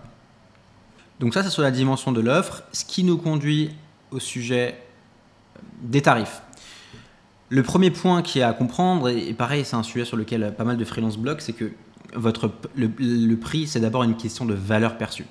Et donc, le prix que vous affichez, à la fois publiquement et que vous communiquez à votre prospect, c'est un reflet de votre valeur perçue de freelance. Ça veut dire quoi? Ça veut dire que si vous affichez un prix bas, on aura le sentiment que vous êtes un freelance cheap. À l'inverse, prix élevé, on va se dire que vous êtes très compétent. Et ça, peu importe la qualité réelle de vos prestations. Là, pour l'instant, je me base pour vous juger uniquement sur les tarifs que vous affichez et que vous annoncez. Ce qui est pas évident à comprendre, mais ce qu'on se rend compte au début, c'est que, en avançant, c'est que au début, le réflexe, c'est évidemment de mettre des prix bas, sauf que les prix bas, déjà, vous renvoyez le mauvais signal et vous attirez les mauvais clients. Les bons clients qui cherchent un professionnel qui vont être prêts à bien payer, ils ne vont pas regarder les freelances qui ont des prix bas parce qu'ils donnent l'impression d'être cheap et peu compétents. Donc quand vous avez des prix bas, vous attirez les mauvais clients, ceux qui veulent du pas cher. Et ceux qui veulent du pas cher, c'est pas les bons clients dans le cadre du freelancing. À l'inverse, prix élevé, freelance compétent. J'insiste là-dessus, c'est un point, je sais que en tant que freelance, c'est pas évident à comprendre, mais les bons clients qui valorisent leur contenu, ils vont bien payer les freelances, sans problème en fait. Si moi, encore une fois, j'ai mal à l'épaule, je me déboîte l'épaule, mon but, c'est pas de payer le moins cher possible mon médecin. Mon but, c'est de payer un bon prix pour avoir quelqu'un de très compétent, dans la limite de ce qui est acceptable pour moi. Et pour une entreprise qui tourne, on en revient à la cible, mais je recommande de cibler des entreprises qui ont des budgets, qui ont des équipes marketing, qui ont déjà une activité qui tourne. Et ben, payer un freelance quelques centaines d'euros par jour, c'est rien en fait. C'est pas grand chose. Pour nous, ça nous paraît beaucoup puisque c'est notre salaire, c'est notre chiffre d'affaires. Et pour une boîte qui tourne, qui fait appel à des prestataires, qui a des CDI dans la boîte, un CDI c'est coûteux, c'est très long, c'est très lourd, il est engagé sur le long terme. Payer un freelance 300, 400, 500, 600, 700 euros par jour, c'est pas grand chose. Et donc il faut sortir de cette posture de rareté et comprendre que quand vous affichez des prix bas, la réalité c'est que vous tirez une balle dans le pied. C'est toujours intéressant, hein. Quelle est l'histoire que vous racontez? Prix bas, vous racontez l'histoire que vous êtes un freelance cheap. Prix élevé, vous racontez l'histoire que vous êtes très compétent. Et ça va avoir une importance sur votre capacité à convaincre un prospect. Pour démarrer, moi je vous conseille de faire simple. Vous visez un TJM. TJM, c'est taux journalier moyen. Vous définissez un tarif pour votre journée de travail et vous calibrez vos prestations et vos devis en fonction de ça. Donc par exemple, si vous vous dites mon TGM c'est 300 euros et que la mission j'estime à 5 jours de travail, eh bien vous faites 5 fois 300 égale 1500. Alors concrètement pour le TGM, moi je recommande de ne pas descendre sous la barre des 250 euros par jour. C'est plus ou moins le plancher en dessous duquel vous ne pouvez pas être rentable. Je rappelle, c'est du brut, c'est du chiffre d'affaires, donc il faut enlever 25% d'URSSAF si vous êtes en micro-entreprise et des impôts sur le revenu ensuite, donc ça va assez vite. Donc essayez de ne pas descendre là-dessus. Vous pouvez démarrer à 300, ce qui vous laisse au pire une petite marge de négo pour retomber à ce prix-là. Et pourquoi pas au début, ça peut être utile de démarrer par une mission pas chère pour se faire la main, pour gagner en confiance, pour commencer à facturer. Mais essayez le plus vite possible d'aller cibler ce type de tarif. Et ensuite, ce que je recommande, c'est d'augmenter de plus 10% à chaque nouvelle mission. Le tarif, c'est aussi un sujet émotionnel. C'est très difficile. Ça a l'air simple sur papier, mais c'est très difficile en réalité de dire 200 à un client le lundi et le mardi, dire que votre prix il est à 600. L'écart il est trop élevé pour vous émotionnellement. Donc c'est pour ça que je recommande plus 10% à chaque nouvelle mission. L'augmentation pour vous, elle sera $1, elle ne sera pas inconfortable. Et pour le client, en fait, qui paye 300 ou 340, c'est pareil. Donc ça, c'est globalement ce que je recommande de faire. TGM, 300 euros plus 10% à chaque fois. Vous pouvez monter assez haut comme ça, jusqu'à 400, jusqu'à 500, voire 600 euros par jour si vous êtes très bon. Et si vous voulez, à un moment, à mesure que vous prenez confiance, à mesure que vous comprenez ce que vous faites, à mesure que potentiellement vous structurez, vous packagez une offre, vous pouvez sortir du TGM, sortir de la relation à la journée, au temps passé, pour facturer à la prestation ou à l'offre. Et ça, c'est très difficile au début. Ça, c'est possible parce que vous avez une expertise qui est demandée, parce que vous délivrez un travail de qualité pour votre client et parce que vous avez pris de l'expérience et vous êtes à l'aise. Ensuite, ce qui est très intéressant avec tous les sujets que je viens d'évoquer, donc le tarif, les positionnements, vos offres, même les compétences en écriture, votre communication, c'est qu'on a beau le savoir en théorie, et d'ailleurs je suis sûr que tout ce que je vous parle là, vous avez déjà plus ou moins une intuition que c'est la bonne manière de voir les choses, mais ce n'est pas pour autant que c'est facile à mettre en place en pratique. Pourquoi ? Parce qu'il y a toute une dimension émotionnelle à la gestion d'une activité de freelance. Tout ce que je viens de mentionner, donc tarif, positionnement, c'est la partie visible de l'iceberg, c'est la partie concrète, mais il y a toute une partie invisible qui est composée de vos peurs, vos doutes, vos biais personnels, votre manière de réfléchir, votre culture, vos croyances, etc., qui vont avoir un impact sur ces sujets-là. Donc moi, ce que j'aime bien dire, c'est que le positionnement, c'est d'abord un sujet émotionnel. Et je le disais tout à l'heure, souvent les gens qui sont généralistes, quand je creuse un peu avec eux, je me rends compte que c'est un réflexe de peur, c'est une posture de rareté. Pareil, le prix, les tarifs, le budget, c'est un sujet qui est incroyablement émotionnel. Et le bon prix, c'est d'abord le prix avec lequel on est à l'aise soi-même. Donc ça n'a pas de sens de dire augmente tes prix x 10 parce que souvent on ne sera pas capable de les assumer. Pareil, la communication, la prospection, c'est des sujets émotionnels. Moi je sais par exemple, à titre personnel, que l'un des blocages, l'une des peurs qui m'a freiné et qui m'a ralenti le plus longtemps, c'était la peur du jugement des autres. C'était la peur de « Ah, qu'est-ce que X ou Y va en penser ?» si je fais telle action, si je mets en place telle stratégie, qu'est-ce que machin va en penser? Et ça, quand on se parasite l'esprit avec ces questions, on se ralentit, on s'empêche de faire ce qu'on devrait réellement faire et on se bride en fait. Et donc la solution pour ça, c'est que pour que votre activité progresse, donc pour que vous parveniez à bien faire les choses au niveau de votre positionnement, au niveau de votre prospection, au niveau de vos tarifs, c'est-à-dire que vous devez d'abord progresser à titre personnel. Ce que vous faites au niveau pro, ce que vous faites dans votre activité, ce n'est qu'un reflet de vos croyances à titre personnel. Et donc, c'est un sujet qui est clé et qui mérite d'en parler, à tel point que moi, j'ai décidé d'écrire un livre sur le sujet que j'ai appelé « Courage, illusion, sagesse », les 3 paliers d'une activité rentable de freelance en écriture. Donc, globalement, je vous la fais simple, mais je décortique le développement d'une activité en 3 paliers, de 0 à 20 000 euros annuels de chiffre d'affaires, de 20 000 euros à 50 000 euros annuels de chiffre d'affaires et au-delà de 50 000 euros. Et ce que j'explique, c'est qu'à chaque fois, pour passer d'un palier à l'autre, il faut adopter de nouvelles croyances, il faut dépasser de nouvelles peurs et il faut devenir quasiment une nouvelle personne. Donc si ça vous intéresse, le livre il est disponible à la vente sur Amazon. Je crois que je l'ai mis le moins cher possible. Donc c'est 9,50 € en papier et 99 centimes en format Kindle. Et parce que j'ai à cœur vraiment de diffuser ce message-là le plus possible, j'ai fait une vidéo qui dure 1h30 où je lis en intégralité le livre. Vous voyez qu'il est assez court, hein, ça se lit très vite. Je lis le livre en intégralité pendant 1h30. Donc si vous voulez, je vous mets le lien en description. Et j'ai fait également une conférence sur scène où je présente le second palier, qui est le palier selon moi le plus intéressant, de 20 000 à 50 000 euros de chiffre d'affaires. Et donc j'explique tout ce qu'il faut savoir, je donne des exemples et je réponds également aux questions du public. Donc c'est une vraie conférence que j'ai fait en physique. Je vous mets également, elle a été filmée, je vous mets le lien en description si vous voulez jeter un œil. Donc une fois qu'on a dit ça, et donc c'est pour ça que moi j'aime bien toujours quand j'accompagne des indépendants, et même quand je discute, c'est aller creuser quels sont les biais, quelles sont les peurs ou quelles sont les croyances émotionnelles qui les empêchent de mettre en place ce qu'ils devraient mettre en place. Et souvent, il y a des choses très intéressantes à creuser. Ensuite, point suivant, c'est votre présence en ligne. Votre présence en ligne, bon, ça paraît évident, mais je le dis parce que je vois encore trop souvent des freelances pour qui ce n'est pas le cas. Elle doit être carrée et elle doit être pro. Qu'est-ce qui va se passer quand vous allez envoyer un mail de prospection? Qu'est-ce qui va se passer quand vous allez échanger avec un prospect? Eh ben, il va avoir le réflexe d'aller taper votre nom sur Google et voir ce qui ressort. Donc, ce que je recommande, c'est assez simple, hein. Alors, vous pouvez créer un site si vous voulez, mais franchement, ce n'est pas du tout utile. Je trouve que la bonne raison de créer un site, c'est parce que ça vous inspire, ça vous motive et vous avez envie d'apprendre à le faire. Par contre, un profil LinkedIn plus un profil Malte à jour, c'est largement suffisant. Et quelques petits conseils en termes de tagline sur LinkedIn et sur Malte. Voici une structure que vous pouvez reprendre. J'aide telle cible, donc là ça fait lien avec votre positionnement, à avoir tel bénéfice.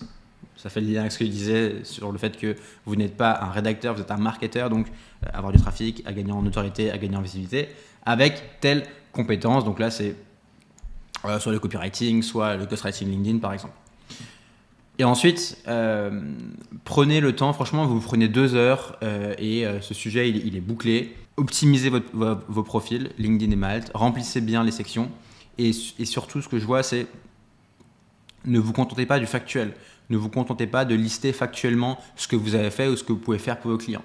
J'insiste, insistez toujours sur les problèmes que vous résolvez. Pourquoi les clients font appel à vous? Et encore une fois, ils ne font pas appel à vous pour écrire des articles. Ils font appel à vous parce qu'ils manquent de visibilité, ils manquent de prospects, etc., etc. Et montrer les bénéfices que vous pouvez apporter. Donc ça, c'est la base. Ce qui est bien, c'est que quand vous avez LinkedIn et Malte à jour, très souvent, c'est des liens qui vont ranker en SEO. Donc, ce sera les premiers liens qui vont apparaître quand on va taper votre nom sur Google. Et ensuite, l'idéal, c'est d'avoir du contenu qui vous crédibilise. Pareil, je fais le lien avec ce que je disais tout à l'heure sur l'importance de pratiquer pour soi. Et là, pareil, plus vous pouvez être proche de ce que vous proposez à vos clients en conditions réelles, mieux c'est parce que du coup, ils vont pouvoir se projeter avec vos services.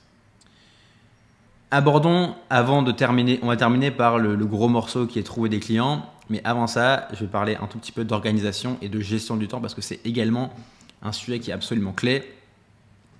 Parce que quand on se lance en freelance, si on vient du monde salariat, d'un coup, un matin, on se lève et personne ne dit quoi faire. On n'a pas d'objectif, on n'a pas de boss, on n'a pas de réunion, on n'a pas de liste de tâches à remplir. D'un coup, c'est à nous de nous organiser. Et donc, pareil, cette dimension-là, elle est absolument clé. Être capable de s'organiser pour... Il y a deux sujets. Hein.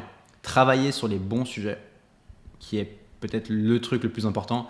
On parle beaucoup de productivité, mais le plus important dans la productivité, c'est savoir sur quoi travailler et sur quoi ne pas travailler. Qu'est-ce qui est important à mon stade. Donc, j'essaie de vous donner des pistes par rapport à ça. Et numéro 2, être efficace dans le travail. On peut vite passer des heures sur son ordi à papillonner, à aller sur des réseaux sociaux et à ne rien faire de productif. Premier sujet, comprendre vos priorités. Ici, il y a deux choses sur lesquelles vous devez travailler. Il y a travailler dans votre business. Ça veut dire que quand vous vendez une mission, eh bien, votre premier job, c'est de bien délivrer là où les missions vendues. Donc, c'est de prioriser le fait que vos clients actuels sont satisfaits parce que c'est le meilleur moyen que ça dure et c'est le meilleur moyen de délivrer, de déclencher du bouche à oreille. Voilà. Et encore une fois, ça paraît bête, mais c'est c'est ce que vous vendez, c'est votre cœur de métier. Donc, vous devez être bon là-dessus et vous devez prioriser ça. Mais ça, c'est pas suffisant. Évidemment, souvent, on pense que c'est suffisant et donc on se dit, bon, bah, je fais mes missions et puis ça suffit. Non, vous avez également un énorme intérêt à travailler sur votre business. Donc, ça concerne absolument tout ce que je viens de citer, hein, sur le positionnement, sur les tarifs, sur vos offres, votre présence en ligne. Tout ça, c'est travailler sur votre business pour constamment avoir un flow de clients. Donc, il y a un enjeu de trouver des clients, on en parle dans un instant, et remplir votre pipe commercial. Ce qui est important à avoir en tête quand vous êtes freelance, c'est que chaque mission a globalement une date de fin. La mission que vous démarrez aujourd'hui, elle va se terminer dans 3 mois, 6 mois, 12 mois. Et ce qui compte, c'est ne pas se reposer là-dessus et constamment anticiper la fin de la mission pour aller trouver de nouvelles missions. Autre sujet qui fait le lien à ce que je disais précédemment sur les compétences en écriture, c'est constamment pratiquer pour vous, pour rester à jour, pour maintenir vos compétences d'écriture à jour et également baigner dans votre écosystème pour développer des points de vue. Si vous voulez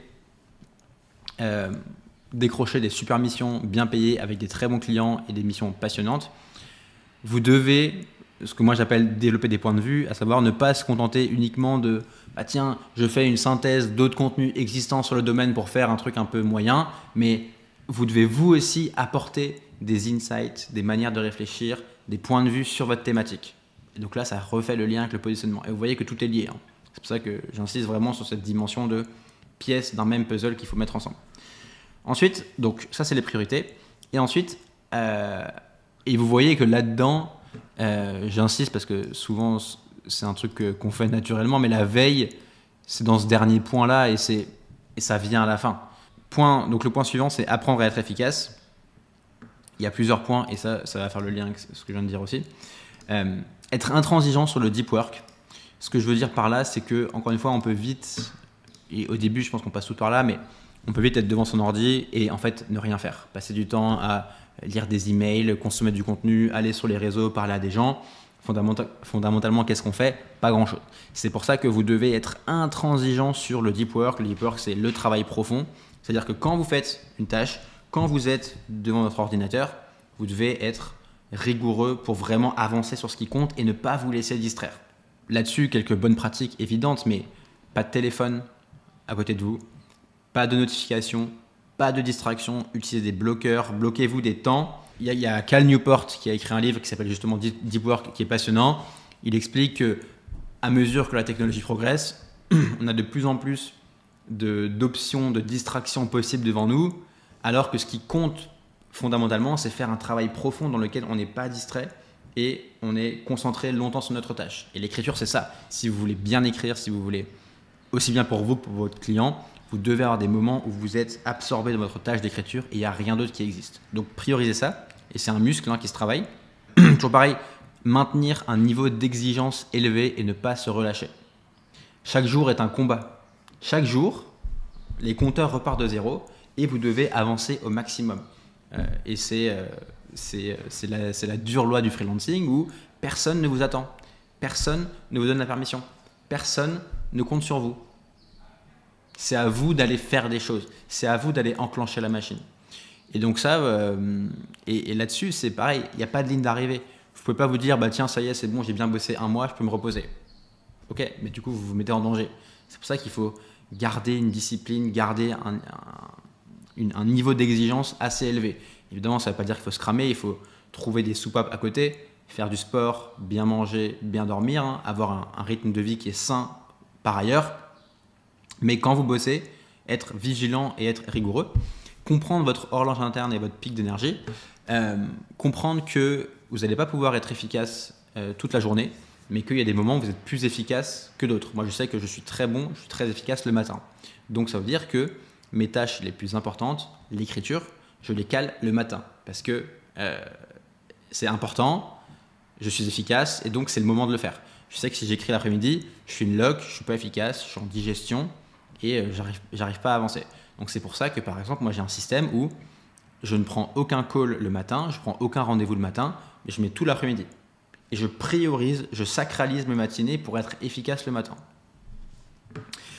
Le pouvoir des habitudes et du cadre, là-dessus pareil, c'est trop difficile de travailler si vous êtes constamment désorganisé, si c'est constamment le chaos de votre quotidien. Pareil, pour faire du bon travail, pour être efficace et pour avancer, vous devez avoir un cadre de travail qui permet ça. Et votre meilleur allié, c'est les routines, les habitudes. Plus vous avez un quotidien cadré, plus vous allez pouvoir être créatif dans votre travail.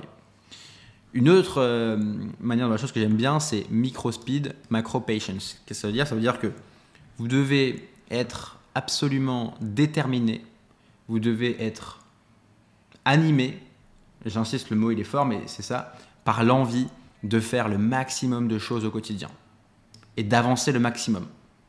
Vous devez être déterminé pour l'idée de se dire, je vais maximiser chaque journée. Chaque journée, j'ai une mission, c'est avancer le plus possible sur les tâches qui sont importantes.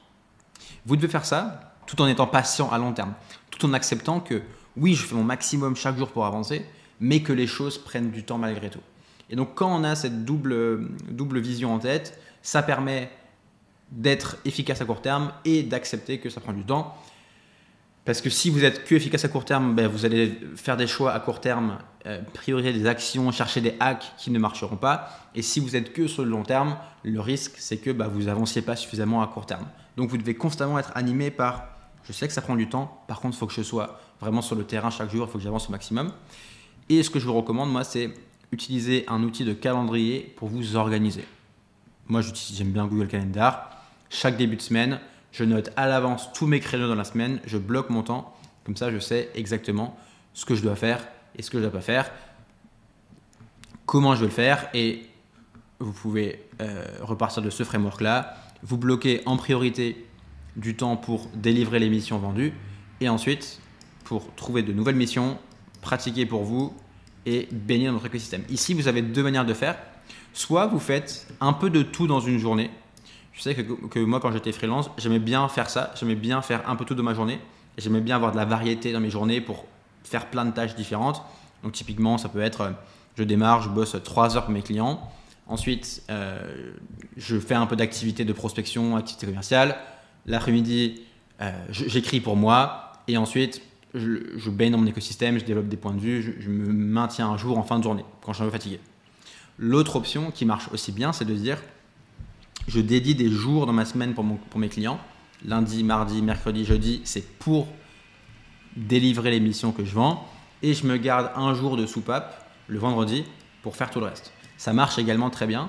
À vous de trouver l'organisation qui fonctionne, tester différentes choses. Mais les deux fonctionnent très bien.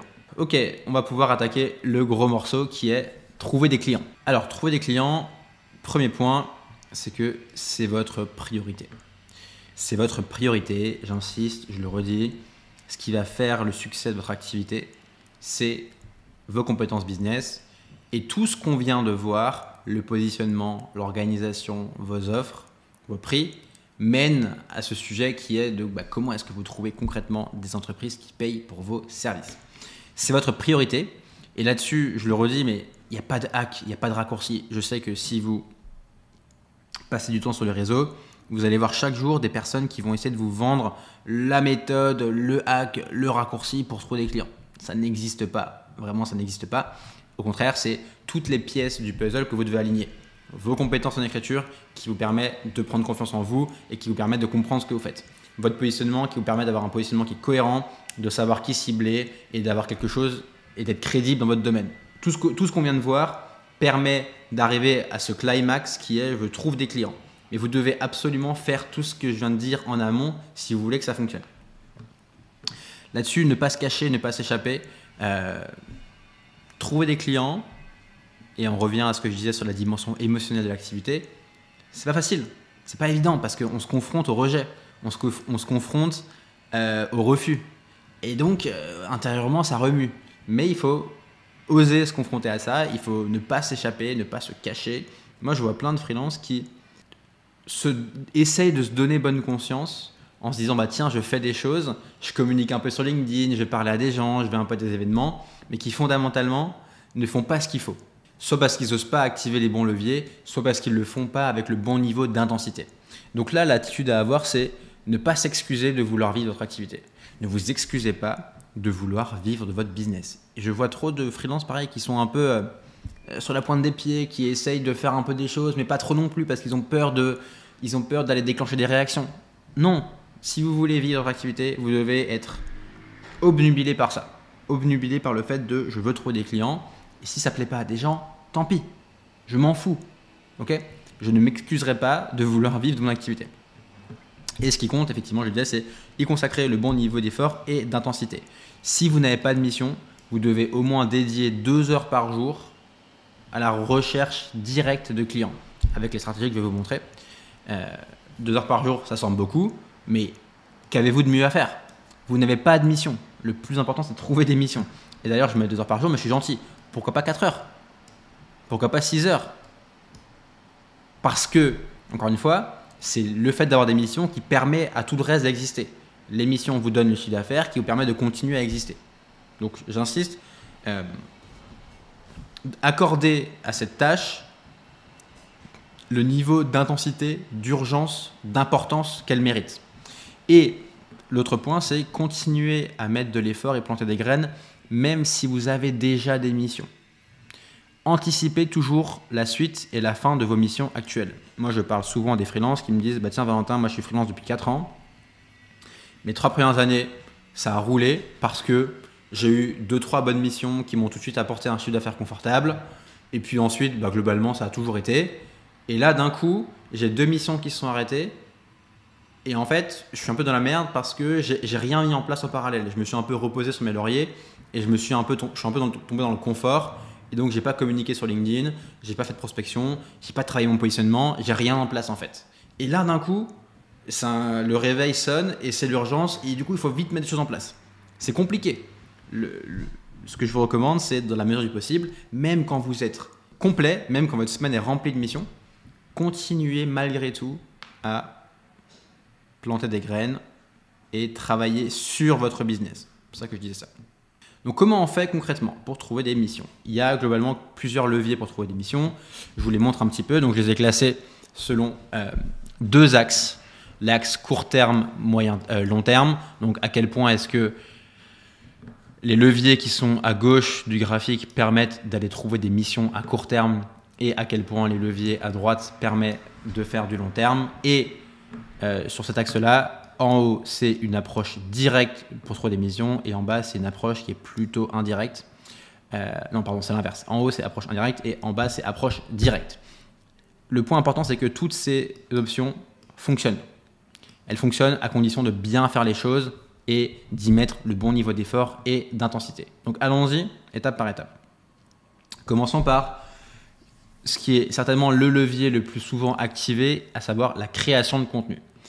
La création de contenu, ce qui est intéressant, c'est que ça vous permet de pratiquer vos compétences en écriture. Donc ça, je trouve ça très cool. Ça fait le lien avec tout ce que j'ai dit tout à l'heure.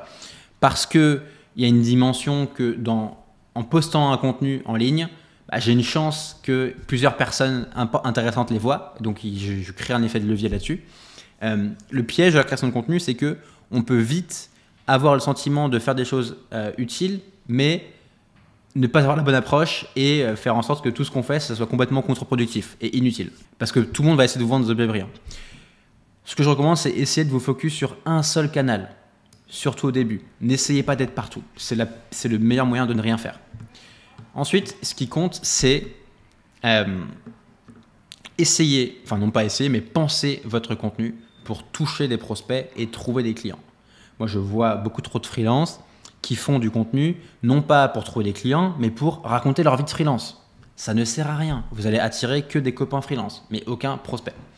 Donc, sur LinkedIn, penser à des contenus pour toucher des prospects, ça veut dire que votre réflexion première, ça doit être comment est-ce que je crée du contenu qui va intéresser mes prospects. Et mes prospects, ce sont soit des directeurs marketing, soit des fondateurs de boîtes.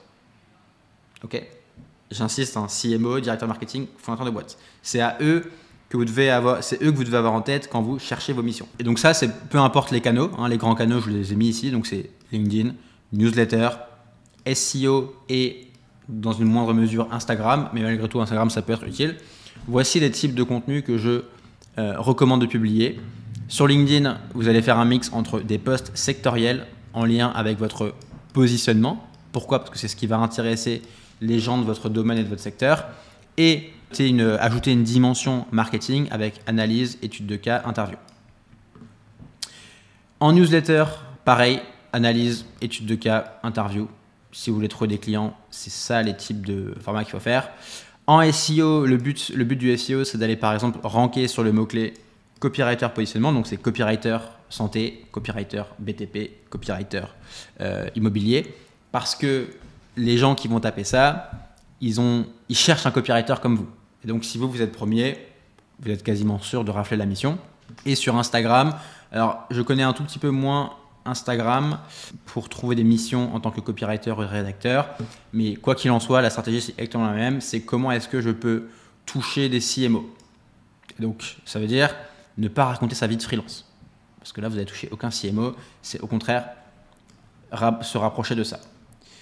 Je vous montre ce schéma que j'aime beaucoup. Il y a un sujet quand on publie du contenu sur peu importe la plateforme, c'est de quoi j'écris, sur quoi j'écris. Je vous recommande donc il y a deux cercles. Cercle numéro 1, c'est parler de votre positionnement. Donc c'est ce que je disais ici. Faire des posts sectoriels sur LinkedIn. Donc par exemple, si je suis copywriter immobilier, je vais faire des posts sur les tendances de l'immobilier, les chiffres, la réglementation, donner des points de vue, faire de l'analyse de nouveautés et de tendances. Voilà, c'est super intéressant parce que du coup, vous allez attirer tous les pros de ce secteur-là. Et vous allez faire des posts qui parlent évidemment de compétences, d'écriture de marketing. Le but, c'est pas d'attirer des touristes, mais c'est d'attirer des gens qui parlent de compétences, qui sont intéressés par le marketing. Et donc, vous faites les deux. Et idéalement, ce que vous voulez, c'est des posts qui sont à la croisée entre les deux. Ces posts-là, c'est bingo. Et ça paraît simple, mais je vois trop peu de freelances qui font ça. Et quand je dis qu'ils font ça sérieusement. C'est-à-dire, toutes les semaines, il y a des posts pertinents à la fois sur le positionnement et sur les compétences d'écriture. Souvent, c'est soit un peu l'un, soit un peu l'autre, soit une fois de temps en temps, soit de manière pas assez régulière, pas assez rigoureuse. Si vous voulez utiliser LinkedIn comme un canal pour trouver des clients, vous devez être intransigeant sur la stratégie que vous mettez en place et se dire toutes les semaines, j'ai au moins 3 posts par exemple où je parle de ça et avec cet angle ici. Ok ? Et une autre approche qui est intéressante, c'est ici comment est-ce que vous pouvez utiliser le contenu comme prétexte pour parler à vos prospects. Donc typiquement, quand vous faites une interview pour LinkedIn, pour une newsletter, même pour un blog, pourquoi pas, ou pour Insta, eh bien, vous créez un contenu et en même temps, vous parlez à un prospect. Et ça peut potentiellement ouvrir la porte vers une mission. Voilà, je le disais avec l'école de recherche.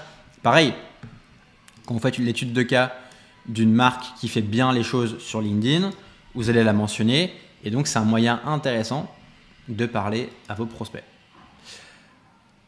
Il y a évidemment 1 milliard de choses à dire qu'on pourrait creuser sur chaque sujet. Mais si vous avez déjà en tête de faire ça, vous êtes très bien parti et tout le reste, c'est du détail. Ensuite, second levier, l'autre gros levier. Et donc, si on reprend un tout petit peu ici le schéma, la création de contenu, c'est une approche indirecte dans le sens où vous ne pouvez pas créer du contenu en disant « je suis freelance, travaille avec moi ». Je suis freelance, travaille avec moi. Ça ne marche pas, tout le monde s'en fout. Si vous voulez trouver des clients avec votre contenu, vous devez créer du contenu intéressant, utile, pertinent sur votre expertise, ce que je viens de citer. Et c'est comme ça que les gens vont se dire ah tiens, ce freelance, il est pertinent, il est intéressant, je veux bosser avec lui. Et ça, c'est indirect et ça prend du temps. Il faut être prêt au moins à s'engager sur 6 mois pour que ça fonctionne. Le SEO, je l'ai mis un tout petit peu. Le SEO, c'est toujours long terme, mais c'est une approche directe dans le sens où vous pouvez ranker, comme je le disais, sur des mots-clés du style copywriter et votre positionnement. Et donc, c'est une approche qui est un peu plus intentionnelle. C'est du trafic qui est plus qualifié vers vous. Second levier, la prospection. Prospection, je l'ai mis en levier court terme. Donc, ça peut marcher assez rapidement et en approche directe, puisque vous allez directement approcher vos prospects pour leur vendre vos services. Ici, je recommande plusieurs choses. Déjà, la clé de la prospection, c'est de cibler des prospects avec des besoins. Vous voulez absolument éviter l'horrible prospection qui consiste à arroser dans tous les sens en espérant que quelqu'un morde à l'hameçon. Non. Sélectionnez soigneusement vos prospects, encore une fois, lien avec votre positionnement. Et là, vous allez auditer le marketing des entreprises que vous identifiez pour comprendre quoi proposer. Ce que je disais au début, on fait du sur-mesure. Comment est-ce que j'identifie les boîtes que je vais pouvoir cibler? Utiliser des job boards, donc du style Welcome to Jungle, Indeed, LinkedIn, pour filtrer les boîtes et voir celles qui sont dans votre positionnement. Et également baigner votre thématique. Si il n'y a aucun nom d'entreprise qui vous vient, c'est parce que vous ne connaissez pas votre thématique.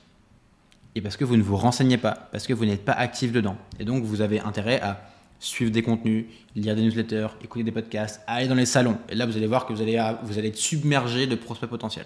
Et donc, j'insiste, une fois que vous identifiez ces boîtes-là, vous allez auditer leur marketing pour dire « Ah bah tiens, eux, je pense qu'il y a vraiment un enjeu sur LinkedIn et donc vous allez mettre ça en avant. » Ensuite, il y a un autre enjeu qui est comment est-ce que vous allez identifier des boîtes qui ont du budget. 3 indicateurs intéressants, la taille de l'équipe marketing et le chiffre d'affaires de l'entreprise. Je déconseille de cibler les solopreneurs et les petites entreprises. Pourquoi? Parce qu'elles n'ont pas de budget. Je répète, je déconseille de cibler les petits entrepreneurs car ils n'ont pas de budget. Et je sais que je vois trop de freelances qui se cassent la tête à vouloir travailler avec cette cible-là. Trop compliqué. Je ne dis pas que ça ne marche pas, c'est très compliqué. Et encore une fois, il y a un indicateur qui est simple. Globalement, c'est pas encore une fois, c'est pas scientifique, c'est pas absolu, mais une entreprise qui fait du chiffre d'affaires, qui a une équipe marketing, c'est une boîte qui va certainement avoir du budget. Est-ce qu'ils ont fait une levée de fonds récente dans le cadre d'une startup? Ça veut dire qu'ils sont en croissance et donc ça veut dire qu'ils vont vouloir investir. Et est-ce qu'ils ont des investissements existants dans le marketing? Est-ce que dans votre cas, ils font déjà du contenu? Si oui, ça montre qu'ils investissent là-dedans et sont conscients du problème qu'ils veulent résoudre. Et ensuite, contactez vos prospects en direct. Contactez vos prospects en direct. Donc ça veut dire quoi? Ça veut dire dans l'entreprise que vous identifiez la bonne personne à qui envoyer votre mail de prospection. C'est 2 cas, directeur marketing ou quelqu'un au contenu de l'entreprise s'il y a vraiment une équipe contenu ou fondateur. Tout le reste, vous oubliez. Oubliez absolument les adresses mail contact, oubliez les adresses génériques sur un site, oubliez les autres profils. Contactez des gens au marketing parce que c'est avec eux que vous allez bosser. Soyez très vigilants sur la relance. Moi, je recommande à minima 3 relances. La magie se fait dans la relance. Je le vois tout le temps dans l'accélérateur. Les prospects répondent au bout de 2 à 3 relances. Et je remonte ce que je disais ici, à savoir, ne vous excusez pas de vouloir vivre votre activité. Vous voulez bosser avec ce prospect, montrez que vous voulez vraiment bosser avec ce prospect. Et allez le relancer, allez le chercher. Personne ne viendra rien vous donner. C'est à vous d'aller chercher les choses. Vigilance sur les relances et dans votre mail de prospection, la bonne approche, c'est toujours déjà d'être ultra personnalisé et de mettre le doigt sur un problème ou sur une opportunité. Bah tiens, je vois que tu n'es pas sur LinkedIn alors que tes prospects y sont, alors que ton cycle de vente s'y prêterait particulièrement bien, alors que tes concurrents y sont, pour ensuite présenter les bénéfices de la solution. Bah tiens, je te propose de mettre en place une stratégie LinkedIn parce que bénéfice 1, bénéfice 2, bénéfice 3. Vous devez absolument mettre ça en avant dans vos mails de prospection. Si vous faites ça, globalement, ça va très bien se passer. J'insiste évidemment sur la cohérence avec votre positionnement. Si vous accompagnez les maraîchers qui vendent des carottes, ciblez des maraîchers qui vendent des carottes. Okay. Et présentez-vous comme expert copywriter pour maraîchers qui vendent des carottes. Ça va renforcer votre crédibilité. Et si vous voulez une méthode un petit peu plus soft de prospection, vous allez proposer des calls d'interview, j'en ai parlé plusieurs fois. Mais n'oubliez pas que la vente démarre par une simple discussion. Et là, vous plantez une graine avec un prospect. Et si l'échange est pertinent, ça peut vite déboucher sur « Tiens d'ailleurs, qu'est-ce que tu fais toi? Ça m'intéresse. On veut justement créer une newsletter. » Parfait. Donc voilà pour la prospection. Là encore, on pourrait dire beaucoup de choses. Mais si vous avez ces fondamentaux-là, ça va bien se passer. Le réseau, le networking. Donc comment est-ce que je différencie réseau et networking? Le réseau, c'est tous les contacts existants que vous avez accumulés par le passé. C'est pour ça que je l'ai mis en levier court terme. Vous pouvez aller voir tous les gens que vous connaissez déjà et leur dire « Tiens, je cherche telle et telle opportunité dans tel et tel secteur. Est-ce que tu as quelque chose sous la main ?» C'est d'ailleurs un truc que je vous recommande à toutes et tous de faire, c'est de démarrer par ça. Démarrer par, dans votre réseau, pensez à vos premiers et à vos seconds cercles de réseau. Donc, qui est-ce que je connais et qui est-ce que je connais qui pourrait connaître quelqu'un? Pensez en plusieurs degrés de profondeur pour aller décrocher des discussions. Donc ça, c'est super important. Et le networking, c'est l'action intentionnelle d'aller rencontrer de nouvelles personnes. Donc, il y a une dimension de à l'avenir. Là, je l'ai mis en levier long terme et indirect parce que vous ne pouvez pas rencontrer les gens en leur disant « je cherche des missions ». Vous n'allez créer aucune relation. Si vous voulez que ça fonctionne, vous devez avoir une approche désintéressée, une approche de construction de relations long terme. Et donc là, l'enjeu, c'est de vous mettre dans la même pièce que des CMO, des CEO ou acteurs de l'écosystème.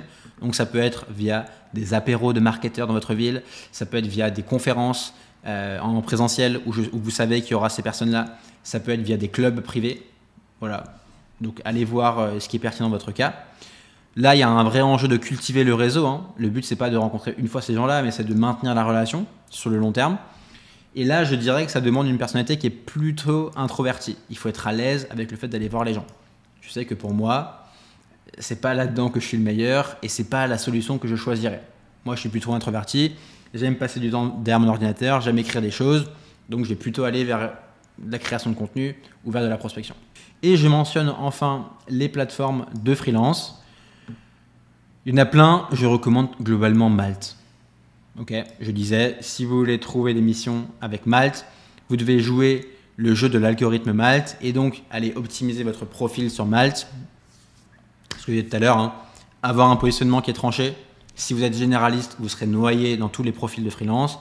Bien remplir les sections expérience, chercher des avis, chercher des recommandations et ça vaut le coup de ramener un ou deux clients extérieurs sur Malte parce qu'il y a un système d'algorithme de ranking sur Malte qui fait que plus vous faites des missions sur Malte et plus Malte va vous mettre en avant. Et donc vous avez intérêt au début à jouer un peu le jeu, quitte à perdre du chiffre d'affaires avec la commission Malte, mais pour avoir ça. Je le mets un petit peu en fin, pour moi c'est un peu entre parenthèses. Pourquoi? Parce qu'une fois que votre profil est optimisé, une fois que vous avez fait ce que vous pouvez pour l'algorithme, ça ne dépend pas de vous en fait. Vous dépendez du flow de lead qui va venir à vous ou pas. Et c'est pour ça que je préfère les autres options, networking, réseau, prospection, création de contenu, parce que vous avez la main dessus et vous contrôlez le niveau d'intensité et d'effort que vous mettez dessus. Voilà, je crois qu'on arrive au bout de cette vidéo. J'espère que ça vous a plu, j'espère que ça vous a intéressé. Je vous mets plein de ressources en description de la vidéo. Donc mon audit, le lien vers mon livre avec la vidéo où je lis mon livre, la vidéo de ma conférence. Je vous mets également un cours par mail dans lequel je décortique les 5 blocages les plus fréquents des freelances en écriture avec des pistes de solutions. On aborde tous les sujets ici. J'espère que ça vous a intéressé, j'espère que ça vous a plu. Vous voyez, j'insiste vraiment cette dimension de... Il n'y a pas un hack qui va tout débloquer, mais c'est une somme de paramètres que vous devez combiner entre eux pour que ça fonctionne. S'il y a l'un de ces paramètres qui ne marche pas, vous avez beau être très bon en prospection, si votre positionnement il est mal foutu, ça ne marchera pas. Vous avez beau être très bon en prospection, avoir un super positionnement, mais si vous avez des prix mal foutus, vous ne serez pas rentable. Ne négligez aucun point. Okay, essayez de travailler là-dessus partout. Et donc là, je parlais beaucoup d'écriture, de business, mais la base, ce sont également vos compétences d'écriture. Donc vous devez être bon là-dessus pour délivrer les bonnes missions. J'espère que cette vidéo vous a plu. Si ça vous a plu, Voilà, juste, ça me ferait très plaisir d'avoir un like sur la vidéo, un commentaire, abonnez-vous à la chaîne et n'hésitez pas à partager cette vidéo à un ou une amie freelance, copywriter, rédactrice, ghostwriter, que ça peut aider. Merci beaucoup, à très vite.